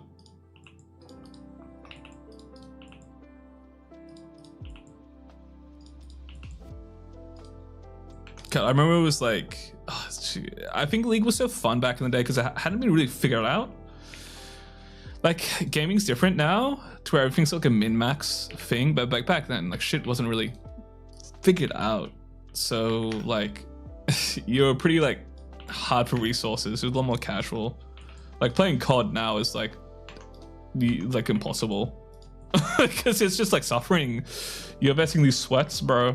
Same with like Fortnite. Like holy shit, Fortnite is rough. I think it's better now, but there was a point where it's like awful to play with the matchmaking because they have like no build and stuff like that now. But Jesus, bro, I'm just like trying to play a quick game. This guy's building like the fucking fortress of dreams. Yeah, TeamSpeak. Do you remember using Curse? So I remember like, I never really used TeamSpeak or like Ventrilo. That was like, I was too young for that. To where I think I just used like MSN. Which like wasn't even really much of calls. It was more like text. But we just used MSN to play games. We were too young and too slow to use TeamSpeak and Ventrilo. But at the time, when we were like all in high school. We used Skype, and then we used Curse, and then Discord came out eventually. Curse is like a fever dream, bro. I don't even remember why we all switched to Curse. I remember a YouTuber who was hit by a DDoS attack via Skype to stop him from I think I remember that. I remember there's like some weird DDoS thing with Skype back in the day. Throw me back, bro. Dude, like I got into like watching streamers through like League. Like, God, so good. TeamSpeak is a permanent Xbox 360 Call of Duty lobby. I only know about TeamSpeak and Ventrilo because of CS. But like I lived in Australia, so like we weren't really that like crazy with it. But I only knew about it because I used to watch a lot of NACS when they used to do 10-mans. My God, those were the days. Wait, what did I just do? I clicked something I shouldn't have clicked. What the fuck happened to my camera? Okay, I think I accidentally realigned the camera. Whoops. We can fix that though.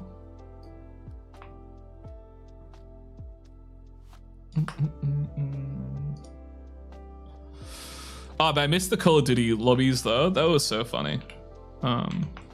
No, the best was playing Counter-Strike, and like the end of every halftime, you had open mic for both teams, so you just yell at each other.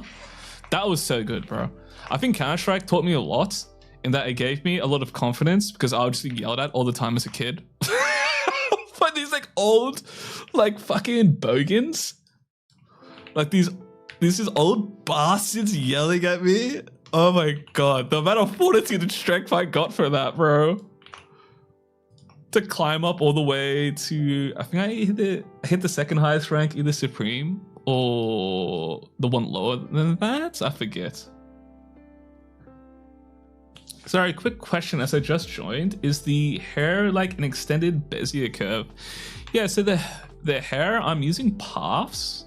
So it's sort of like a Bezier curve. You can use Bezier curves, but this is just a path. So it's just like, I don't really have much control on the angle, but essentially it's just a normal sort of curve. And then I have the bevel adjusted and set to a circle here, which that then controls the profile of the shape. So if you can see, if I change this, that changes the profile. So that's how I'm doing the hair. I'll eventually convert this into geometry at a later point, but that's how I block it in.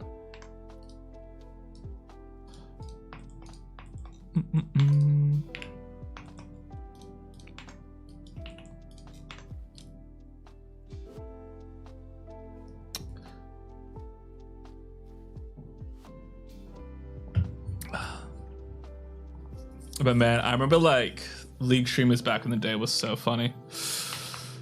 Oh, bro. So good, man. That was like back before when like Reddit and stuff were like really big and whatnot. A little bit more like niche and stuff like that. People used to say wild shit.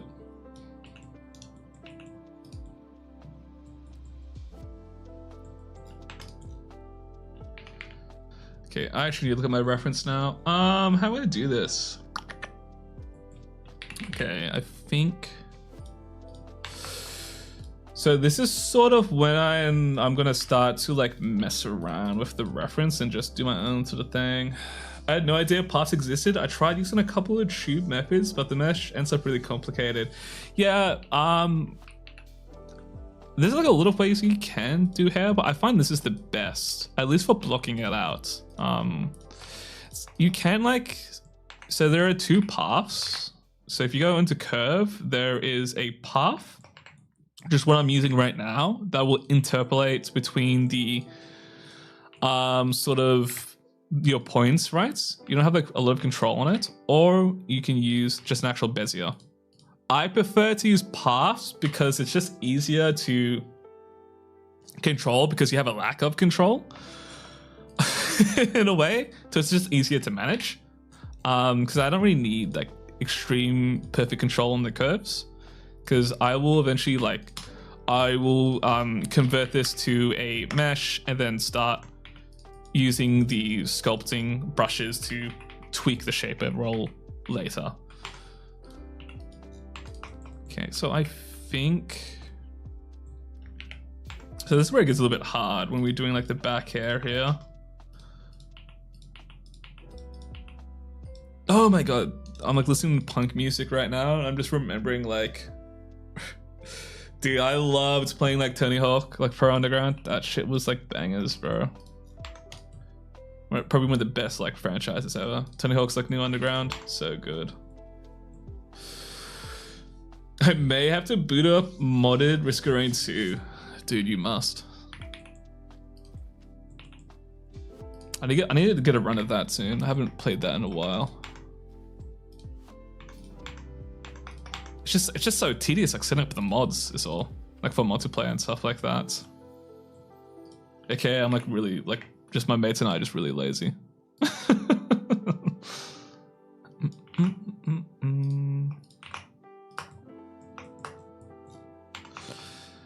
Okay, so she's gonna look a little bit like a bug for a little bit while I try organize this.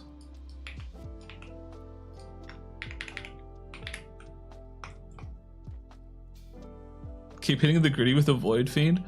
I can't even remember what I used to play a lot. I think I just like playing, I think her name was the Huntress. She was like fun, and the dude with the sword, I forgot his name. Like, scissors, that are just random modded characters like we would primarily play. The League modded characters are low-key good in that. Merc, yeah, Mercenary. I probably missed it in a video or something, but did you study anywhere, or is it self-taught? Self-taught. All the stuff I'm doing on stream is just self-taught. So a lot of it I just learned through just reverse engineering like models, to where I would download people's like models, like game rips and stuff like that, to try figure out how they would do something, and just a lot of random YouTube videos and stuff like that. But it's like pretty much almost all self-taught for the most part.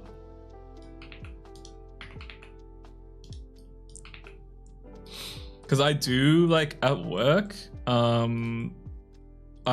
do like 3D stuff, but it's nothing like this. It's very different. It's more like realistic rendering and stuff like that. It's no character stuff. But that stuff's all self-taught as well. I didn't really go to uni for that stuff.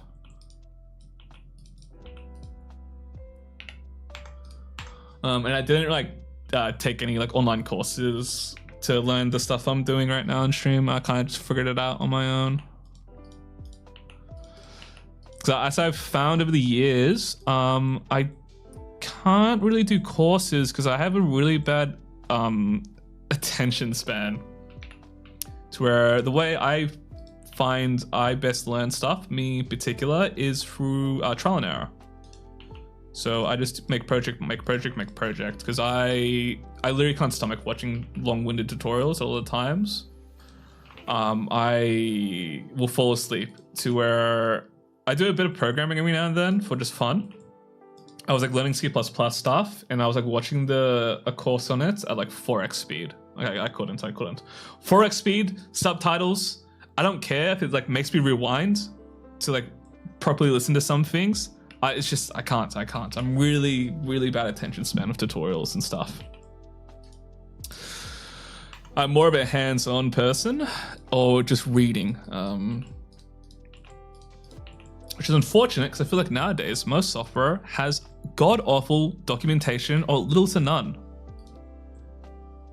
It's really, really frustrating. Blender's documentation isn't too bad. It's okay. But I really miss the days of really solid documentation. Like Unity has a crazy good documentation. Godot does. But then there's a lot of free software that's just like, don't give a shit about that stuff now. And it's really annoying. I'm Australian too, so I'm like, is it worth to do any courses since they also offer stuff online and TAFE and such? So if you're gonna do like an online course, I recommend just doing like free stuff at the minute. If you're looking to get into the industry, like stuff like TAFE and university, the main benefits you get out of that is networking. So like I work as a motion designer currently, and I took a bachelor's in design. So all of the stuff I learned in my bachelor's, I actually don't use it to my day-to-day life at all, because I'm a motion designer now. I don't do like design. But what the bachelor's got me was really good networking connections. So, you know, some of the stuff you learn from uni isn't like, you'll probably quickly drop that once you work in the industry and like learn other stuff. But it's a very good networking opportunity, and it allows you to explore a lot of different sort of stuff within the field and whatnot. But like if you're just kind of looking to do stuff for fun and whatnot, I would just stick to free stuff for the most part.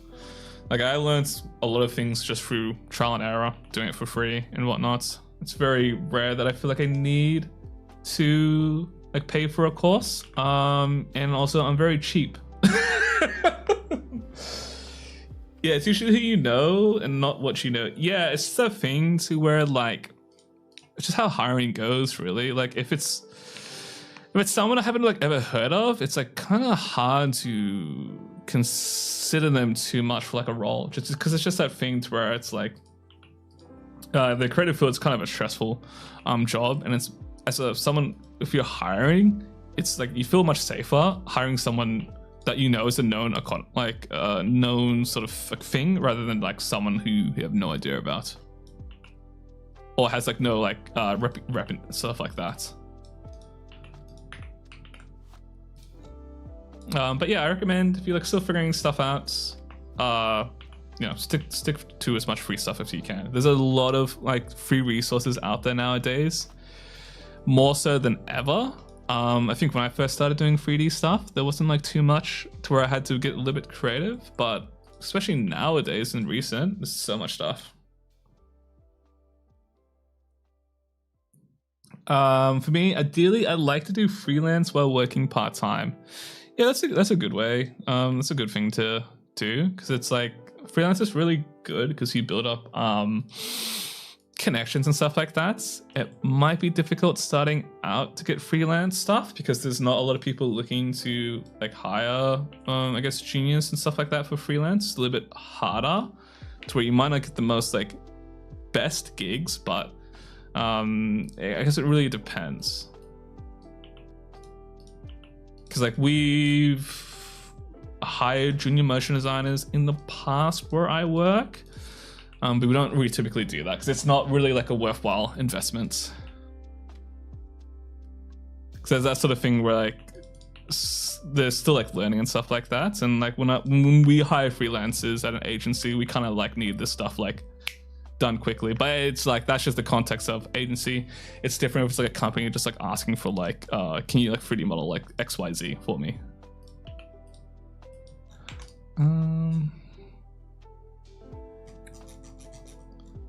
Okay, I'm kind of just noodling on this let's work on back on this. Oh my god, I'm so hungry though. Oh my god, how do I want to eat though? I might get some like cheeky fried chicken maybe. I don't want to eat like too unhealthy though. Like I've had like really bad indigestion the past few days from eating garbage. Oh, woe is me type shit. I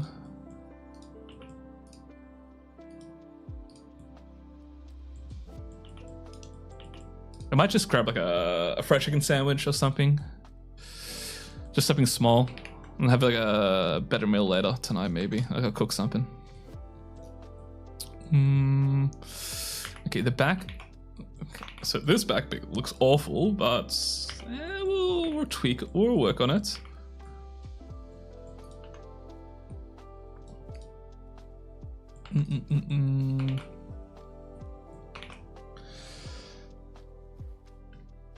Oh my god, it's been like Maharaga, it just adapts. My gut's cooked, I have to take medication for it. I have like bad acid reflux. Well, it's like it's a little bit confusing. I have like a thing to where I don't get like acid reflux. I just have a lot of excess gas in my stomach to where I get something called silent reflux. So I'm like spitting out like acid, but it's just like it damages my throat a bit. So I have to be a little bit careful. I get like heartburn easily and stuff like that. Oh yeah, I do have to still go to the chemist today, so I don't know, maybe I get Subway or something. Oh, I tried, okay, you cooking something good? You bet, bro. Dude, I tried, I've never gotten a mayo tuna sub at Subway before. I tried it recently and I was just like, okay, this kind of hits. No, I don't actually. I just like, some people do with really bad acid reflux. Mine is just my throat gets like kind of croaky and I just have postnasal drip. I have like silent acid reflux, so I don't actually get like the acid like going past. It's just, for me, it's just the excess gas that's like causes like issues with my my throat and like gives me like heartburn. So it's a little bit weird. But I'm not really like spitting stuff out like a Pokemon or anything like that. It's a bit more nonchalant. Which in a way, it's like good. Okay, I'm just gonna like fix this. It's bugging me.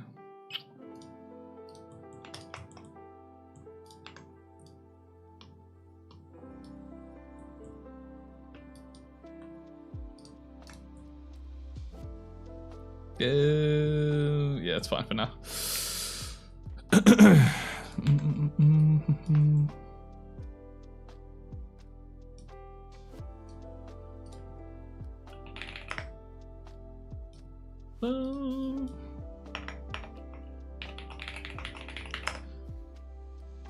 How is that annoying to ask? But so like you spawn in a path. How do you make the circular thing? I'm googling paths, but all I'm getting it is for animating. Yeah, I can show you how I set it up. Just 1 second. It's all good.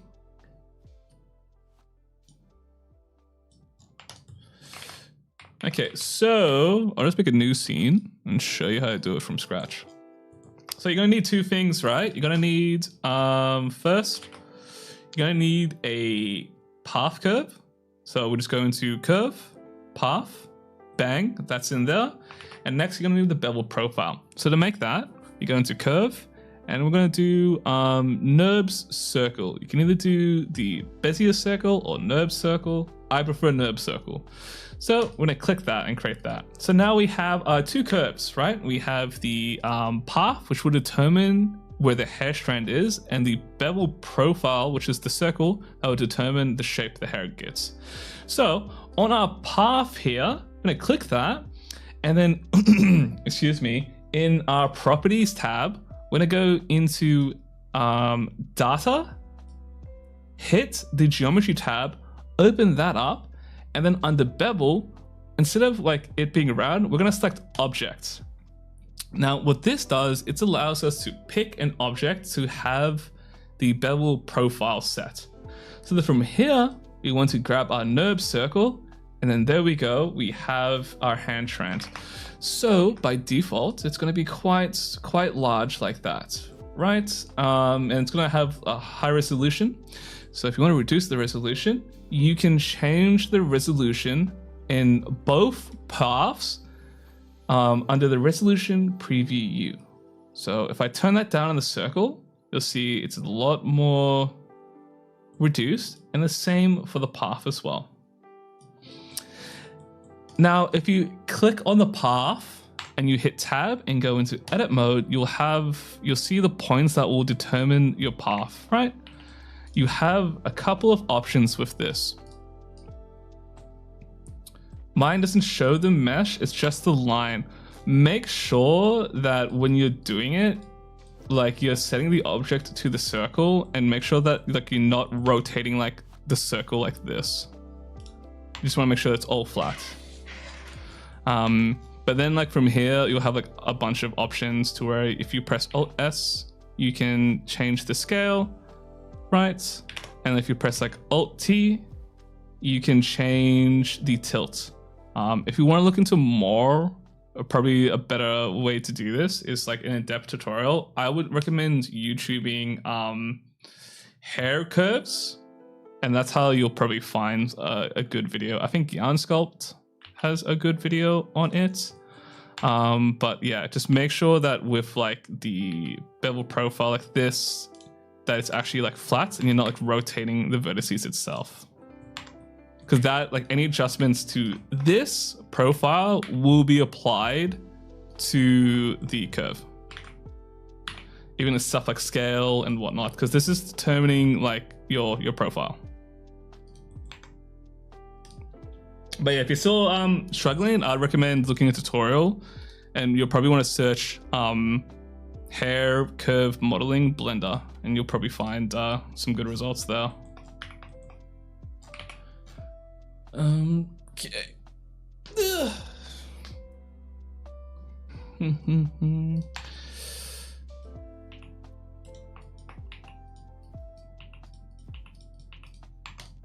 Okay, what were we doing? Let me check out my reference again.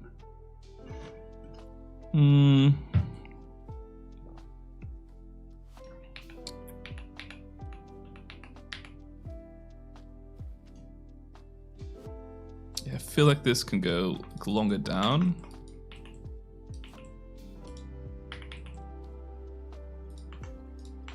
And push it out further, maybe.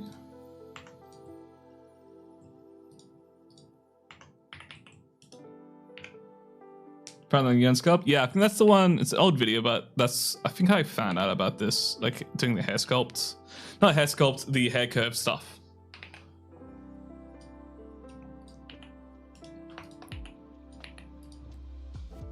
Let me turn off the candle.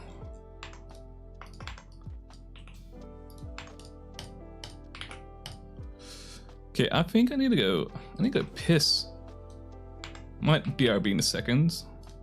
I'm surprised that I haven't gone to like piss like a million times. I think whenever I stream, I'm like constantly pissing, but this is the first time I haven't like been perma going to the toilets. This is insane. W growth. Okay. All right, guys, I'm gonna go pee real quickly, so I'll be back in a minute or two.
Oh my god, it's so cold. That was a beach episode, but like, it's freezing where I am right now, dude.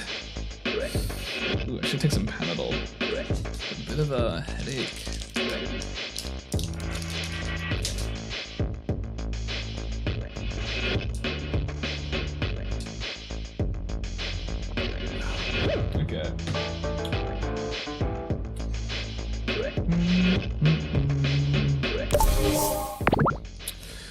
right, where were we?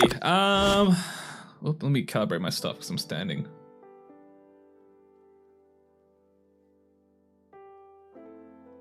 Okay. Where were we?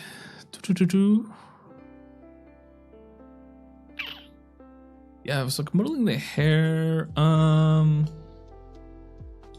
really need to lock in with this hair though. I'm not liking it.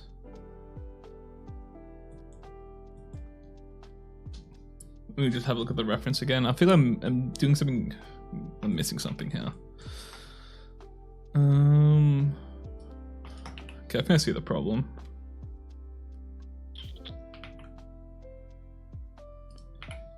Okay.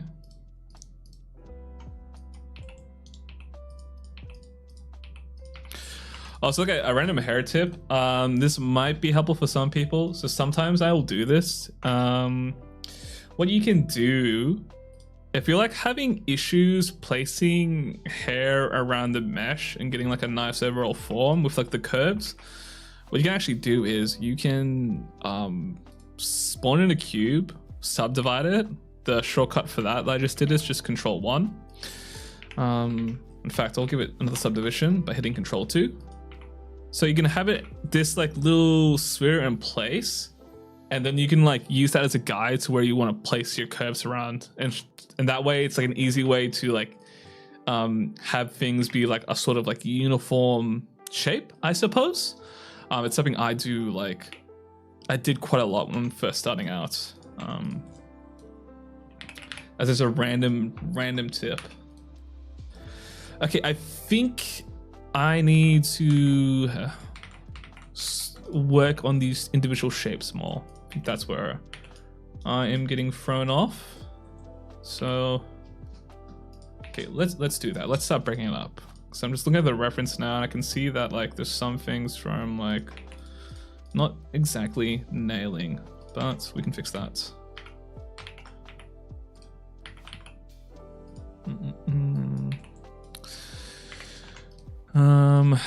So I feel I'm kind of missing this section here is not the greatest.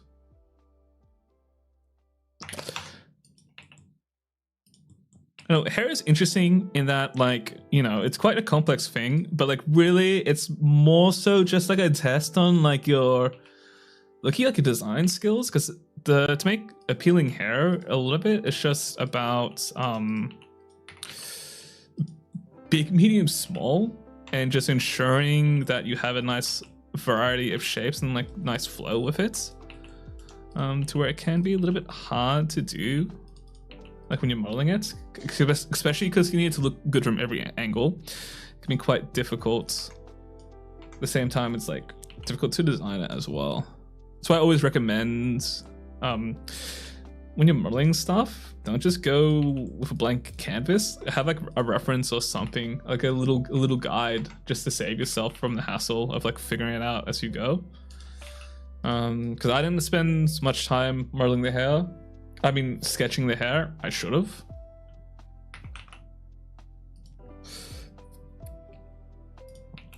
Oh boy, changing the resolution doesn't do anything. Poop. Maybe. Are you changing the resolution on the correct thing? Like, is it on the curve or the bevel profile you're changing on? You want to make sure that the resolution you're changing is this here. The resolution preview U as well. I just realized my model's literally covering it up. But like this little thing, resolution preview U, you want to make sure that is probably like changing. Yeah, I'm not too sure what the issue is, sorry.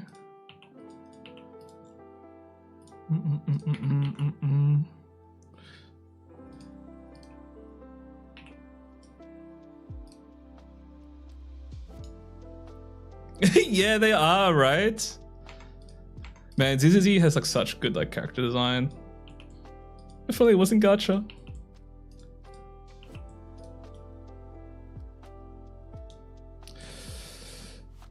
Okay, yeah, nice.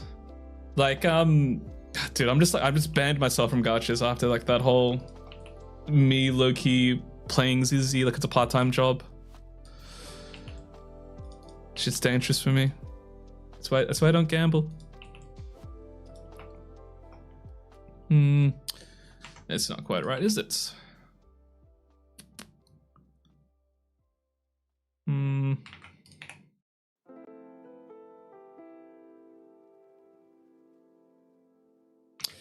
Yeah, but I hate gambling. Like, it's also just like, it's too grindy of a game. Like, when I was playing it, I was like wailing on that shit, but then also at the same time, to be like locked in, I was playing it. So, it's just the dailies. I hate games with dailies, bro. I can't. I'm too old for this shit. I can't. Like, I remember I used to play FF14 a lot. Like, I hated doing the dailies, bro. Suffering.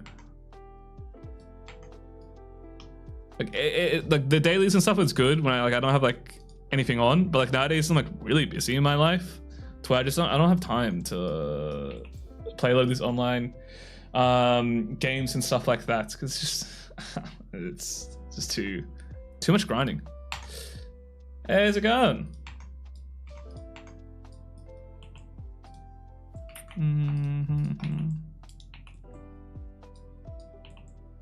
But like the day, like Z was so rough at the start as well.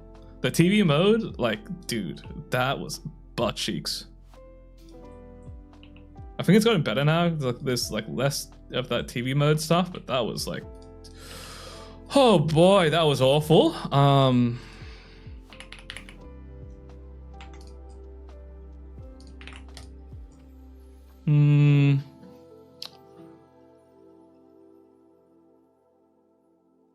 He's like better, but like,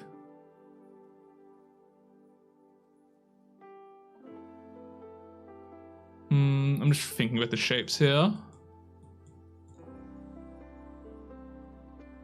Okay.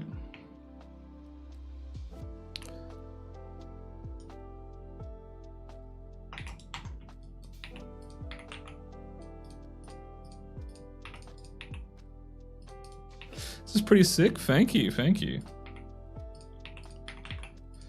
Been working on this since the stream started.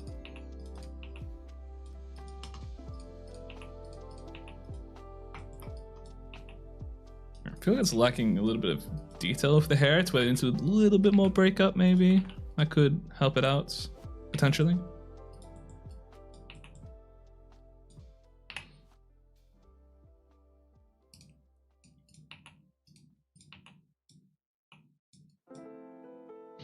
What do you think of NTN? Was that the gacha that had like all the AI shit? Or is that a different one? Was that the GDA one? Or am I thinking of a different game? Hold on, let me check.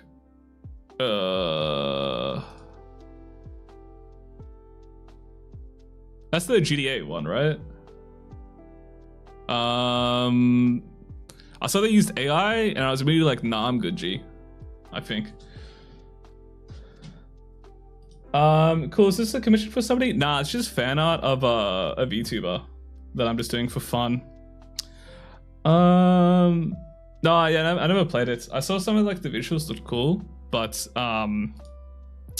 honestly, I don't really like playing most gacha games. I feel like for the large part, a lot of these gacha games are kind of like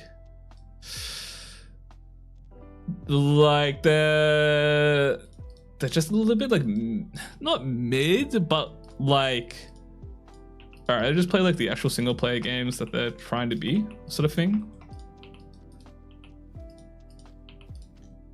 Like, I don't know, the cute waifus are cool, but like that's like not enough to keep me going. For me personally.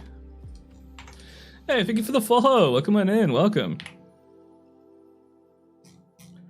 Hey, follow a goal, Matt. Big.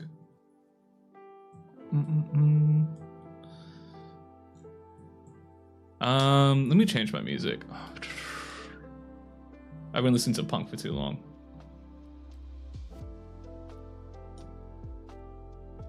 Okay, back to Kingdom Hearts.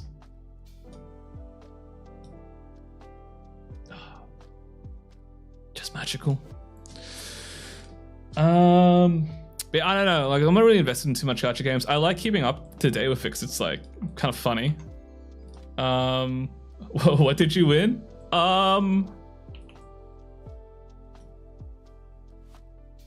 What did you win? I'm trying to think of it, something on the spot. I got nothing, gang. I'm gonna keep it a buck. I forgot, like, I had these goals and stuff set up. It's just like all like automated on Twitch.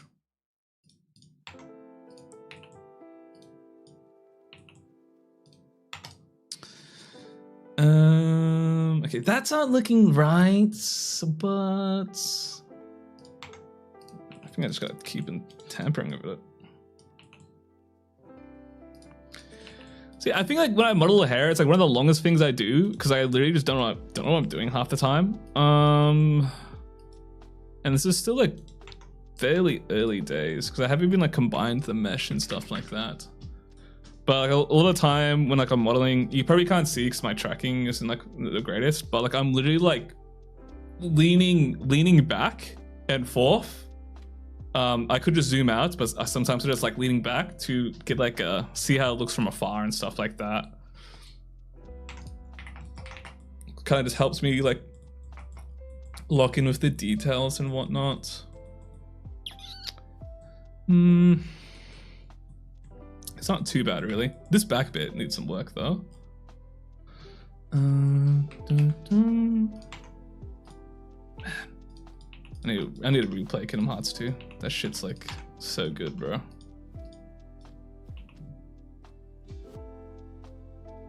Okay, I do the same with drawings. Yeah, it's just like it kind of just helps. Like, yeah, I can zoom out, but sometimes it's nice just to like physically like move back and stuff like that. So I actually really like having a standing desk. Because I can just like walk around and like walk back. But like when I'm animating stuff, I'm pretty bad in like I move around a lot. Especially, so I primarily work from home, and that's very good for me because whenever I'm animating stuff, I will talk to myself and I'll start making like hand signs and shit. For like, oh, this needs to smash in like more. It needs to be like, it's like really bad. I've got every Kingdom Hearts game practically, and I still have only finished the first one. Too many games to play. Well, that's such a shame though. Like, you haven't played the best one yet. You gotta play number 2. Like, I understand not playing all the spin-offs and shit, because some of the spin-offs are quite different, because they weren't like console releases initially. I would recommend playing 2. Like, yeah, it's recommended for you to play Chain of Memories before that for the story, but like, you can watch a quick recap online. Kingdom Hearts 2, in my opinion, is like the best KH. Dude, Final Fantasy X, so goated, bro. I think Final Fantasy X, it might be my favorite FF. I just really like the world. I'm getting EP. I'm gonna catch you later. Hey, no worries. Thanks for stopping by in the stream. Hope you have a good night's rest. Final Fantasy X. It's one of my favorite games of all time. Low key, I just like really like the world building in 10. It's so sick. It's like so unique, and like everything about it's so good. Blitzball is like, dude, the mini game of Blitzball is so good. All the games are like beating you in terms of the amount of grinding required, but games nowadays have arrows everywhere. Yeah, and also like older games. So the reason why I play everything on like PC is because if ever a game is too grindy, I will mod it. That's why like I like playing, especially because I like a lot of RPGs, but like I hate grinding for too long. So I will mod or cheat engine. I don't care. So you can like fix it a lot with like mods and stuff like that. I'm at the end of the game and need to go back and grind more because the jet hurt me. Yeah. Dude, I remember like there was like some Tales. What I like about Tales is they were like, you're able to change the difficulty on the fly. So I remember some of the games I'd be like really underleveled because I was just skipping past stuff to like experience the story. To where like if everything's are too dicey, I'll just put it on easy mode and farm for a little bit and then just be fine. I'm on my Vita, so I don't have to pay $50 reviews for 20-year-old games. Yeah, I don't think you even like buy shit on the store anymore. Like I think the digital store is like gone. So I think it's the same with like might be with Nintendo eShop as well. Like with the 3DS store might be shut down. It still actually works? What the fuck? That's crazy. I'm actually shocked because I think the Nintendo's one's like gone. No, that's actually so surprising. God, the PSV, that's such a shame. That was such a good console.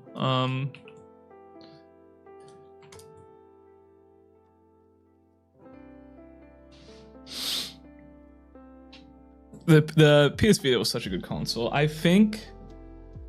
But you have to buy gift cards. Oh, fantastic. I think growing up, I always preferred my DS. But like, some of the games the PS Vita was so good though. Like God of War was sick on it. Kingdom Hearts, Birth by Sleep, like S tier game. Final Fantasy VII, Crisis Core, I think, was so good. It had some like really good bangers, but I don't think they really ever like really marketed it. Yeah, I have like my 3DS modded like from years ago. I don't know where it's sitting at. I haven't like touched it in a long time. But it's just like it's sitting there.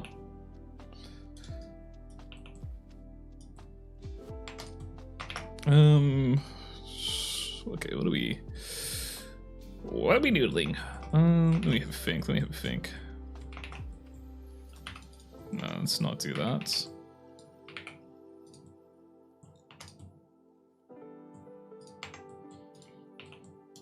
I really miss like the old handhold games and stuff like that. Like I just miss the gimmicks in gaming, as awful as that sounds.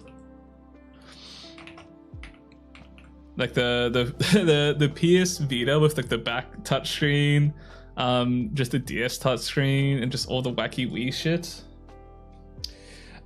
Do you taper the circle before wheeling around the hair strands? Yeah, I just like will press Alt S to taper it inwards, but I generally don't do it too much. You can also, if you press N on the side, and you go into tool and then properties, you can see like how much you have on like the radius size and as well as the tilt of each individual point.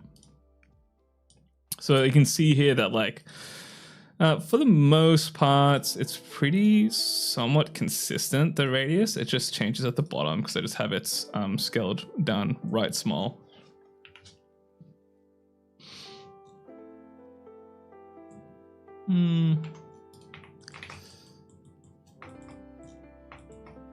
Okay, I think I'm doing that thing where I'm like noodling because like I've been looking at it for so long, so I need to move on to something else temporarily. I'm just gonna model in some of these folds. So I want a little bit of a pinch here. Hey, Stream Shriek. That's actually crazy because I almost never stream.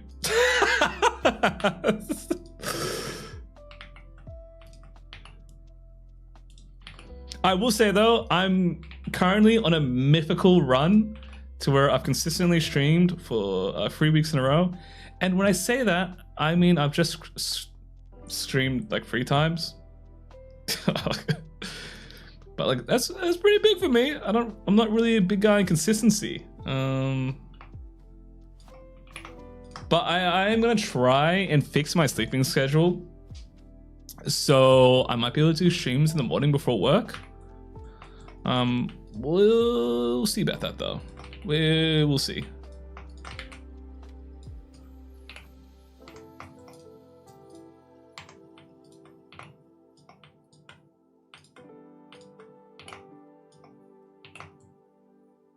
I will try. I will not promise though. Because all it takes is just for me to have one slip up, for me to have one nap that goes a little bit too far to fuck up my whole sleep schedule. And I've done that a million times. It's so bad though. I used to be like a really good morning rise person, and then I got addicted to taking naps every day. So it's kind of bad for you. What else can we do? Okay, let's figure out this bit as well. So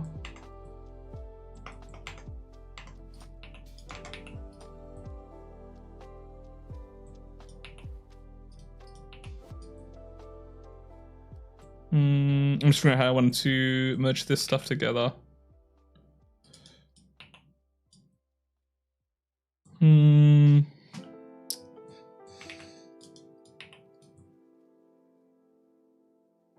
Yeah, I guess that's fine.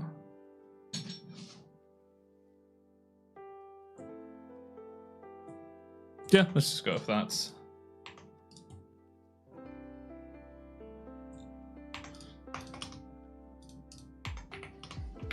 Manage my distance.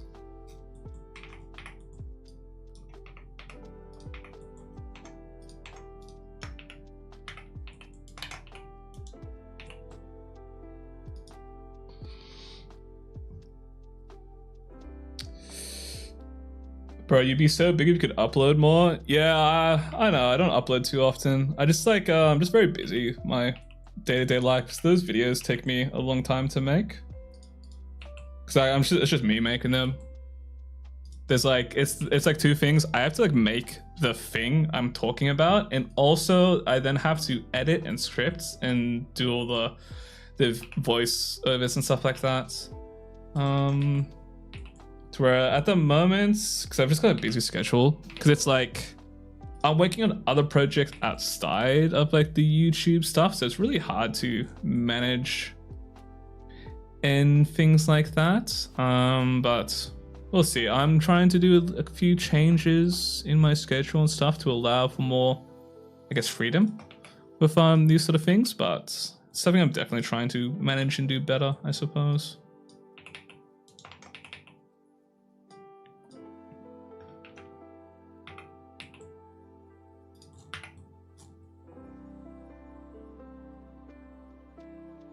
Ooh, this is bad.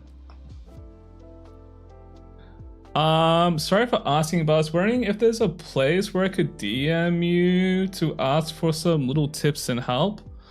Not really at the minute. Like, I'm pretty hard to reach nowadays just because I've got like so much stuff going on. To where I don't really have time to like individually like help people. I can sometimes like answer stuff and point to like for things for people on stream, but I don't really have like any like public Discord or anything like that to where people can reach out, and I don't really plan to sort of have that for a long time. Just like I'm not really like I guess I'm a shy person, I suppose, but also I just don't have time, because it's like as soon as I do it for one person, it then just becomes like a big like I'm doing it for like several other people and stuff like that. How did you start with 3D? I actually have no idea. It's been so long. I've been like on and off it for many years, but like I don't know, I just started making stuff. I think like I think the first thing I ever made in 3D was a Pokeball when I was like a child.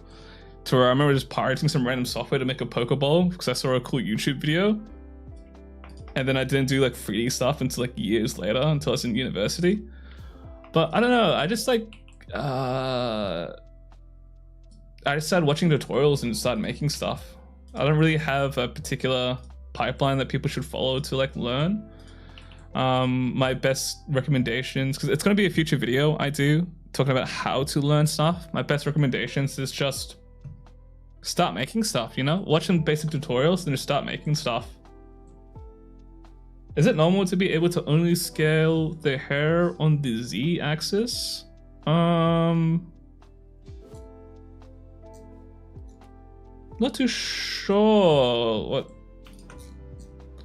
issue you're having there. Okay, so now we had sleeve here. Okay.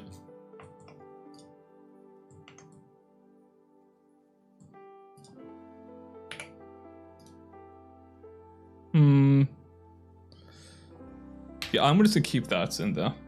So like it only works when I scale the circle, but not the path. When you scale in the path, you should be doing Alt S, if that's what you mean. That will like actually determine the radius. How do you manage to put placeholder textures? Do you import the image and UV map them? Yeah, so I talk about this like earlier in the VOD. About like an hour or two ago, I think I went over it. But like essentially, I just have this as a placeholder texture, and then I'm just projecting from front. So I'm just doing like project from view while I'm at the front view, and it's just projecting like that on top. So that's how I do like the placeholder textures.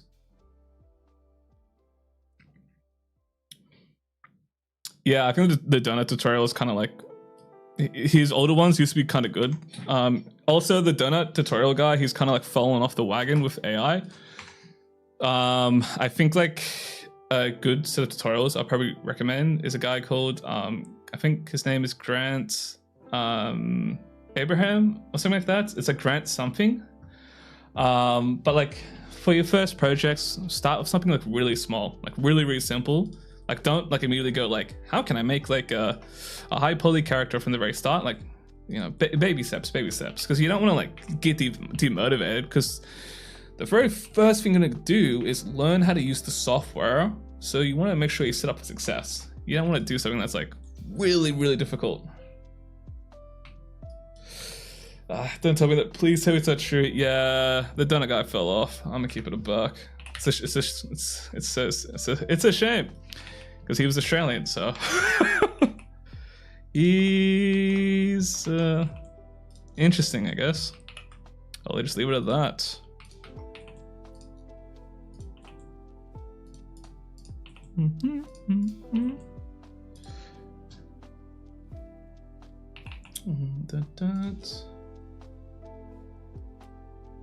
I think he's like, I don't think he's Melbourne. I think he lives somewhere else in Australia.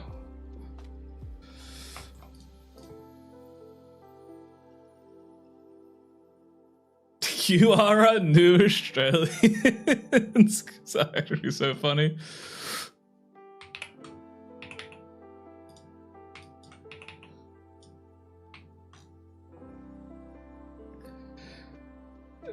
Yeah, I mean, like, the donut guy's always been a bit weird. He had this whole, like, I don't want to get too much into it because I don't like talking about other creators, but I just want to mention the funny thing is he had a whole crypto arc to where I really disliked this when he did this. He had, like, this collab thing with, like, everyone's Blender donuts, and then he was doing, like, crypto art out of it, and I was just like, oh, this is, like, dude, what are we doing? Yeah, he's always been a little bit weird, I think. It's just a shame. It's really like, I don't really get too into it because I don't want to drag speak about someone publicly and I'm just dragging them, but oh well, happens, I guess.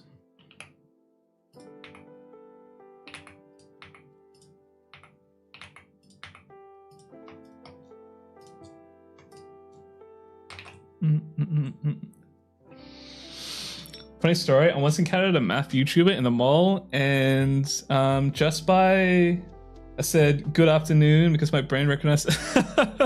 I've met a few like motion design YouTubers at like, because we had this meetup called NodeFest in Australia. It's like a big like a nerdy festival where all the motion designers meet up in Australia. To where there were a couple like YouTubers and stuff that showed up, to where I was like, oh, that's cool seeing them. But I've never been like much of an online celebrity guy. I think when I was younger, yeah, but now it's just like, I'm very much of the opinion to where like, I feel like what's really annoying about the internet nowadays is people forget that people are people. So I find it really frustrating when people say like insane shit about like others, where it's like, dude, like it's a person at the end of the day. That's why I don't really like talking about other content creators in like negative light, even if they are just like bad people. So they're still a person at the end of the day. I feel like a lot of the times the ways people treat some content creators is quite like dehumanizing. I don't know, it's very odd.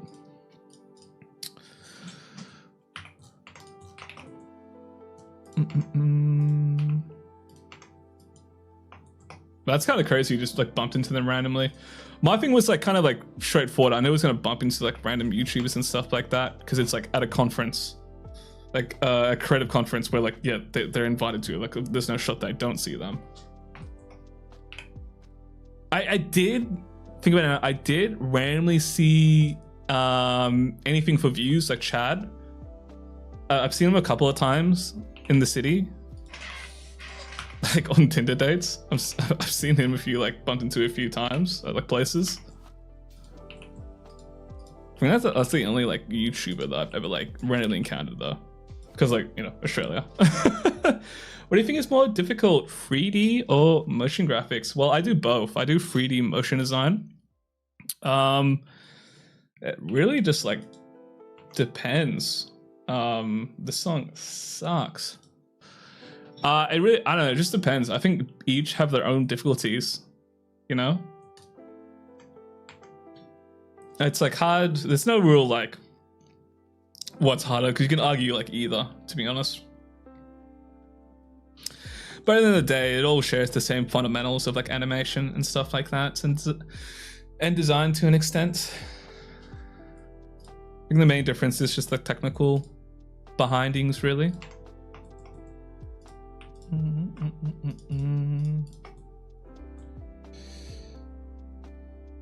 Have you heard Enter the Darkness from Kingdom Hearts 3? I definitely have. Don't remember that name off the top of my head though, so I'll give it a play. Enter the Darkness.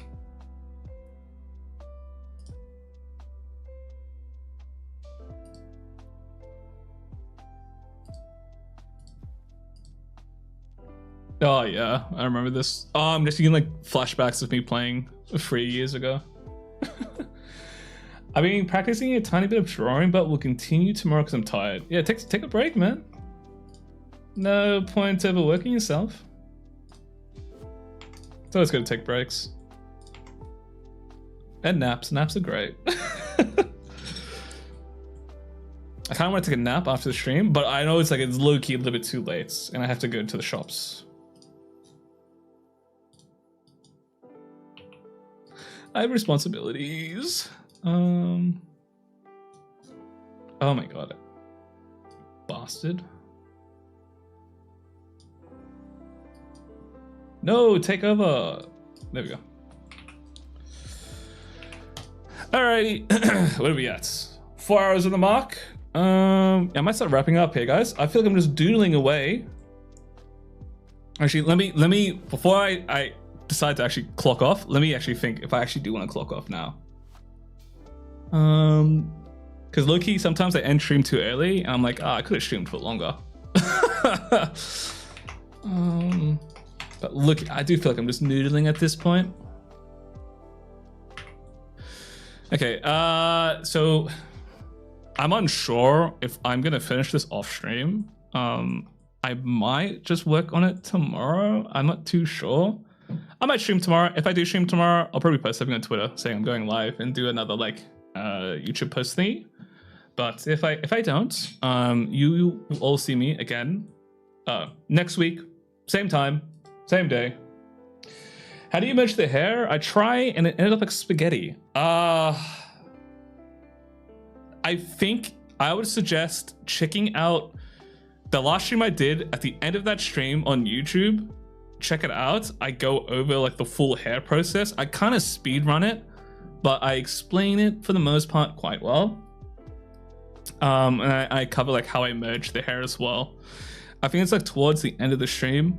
I do talk a bit fast, I think, so I was trying to like skedaddle at that time, but I would recommend checking that out. Because it's a little bit too much for me to cover again and now, because I'm probably going to wrap things up. But yeah, I will see you all again next week, same day, same time, probably. I will. I think next time, I'll try to like post a bit earlier if I'm gonna stream, as opposed to just the night before. But yeah, we'll see what I work on. It could be this, but I might just finish this across the week. I don't know. We'll see how busy I am. But thanks for stopping by, everybody. It was lovely seeing and talking to you all. Had a really good time today, and I hope to see you all again soon. So I will catch you all next time. I hope you guys all have a wonderful and lovely day. Bye bye.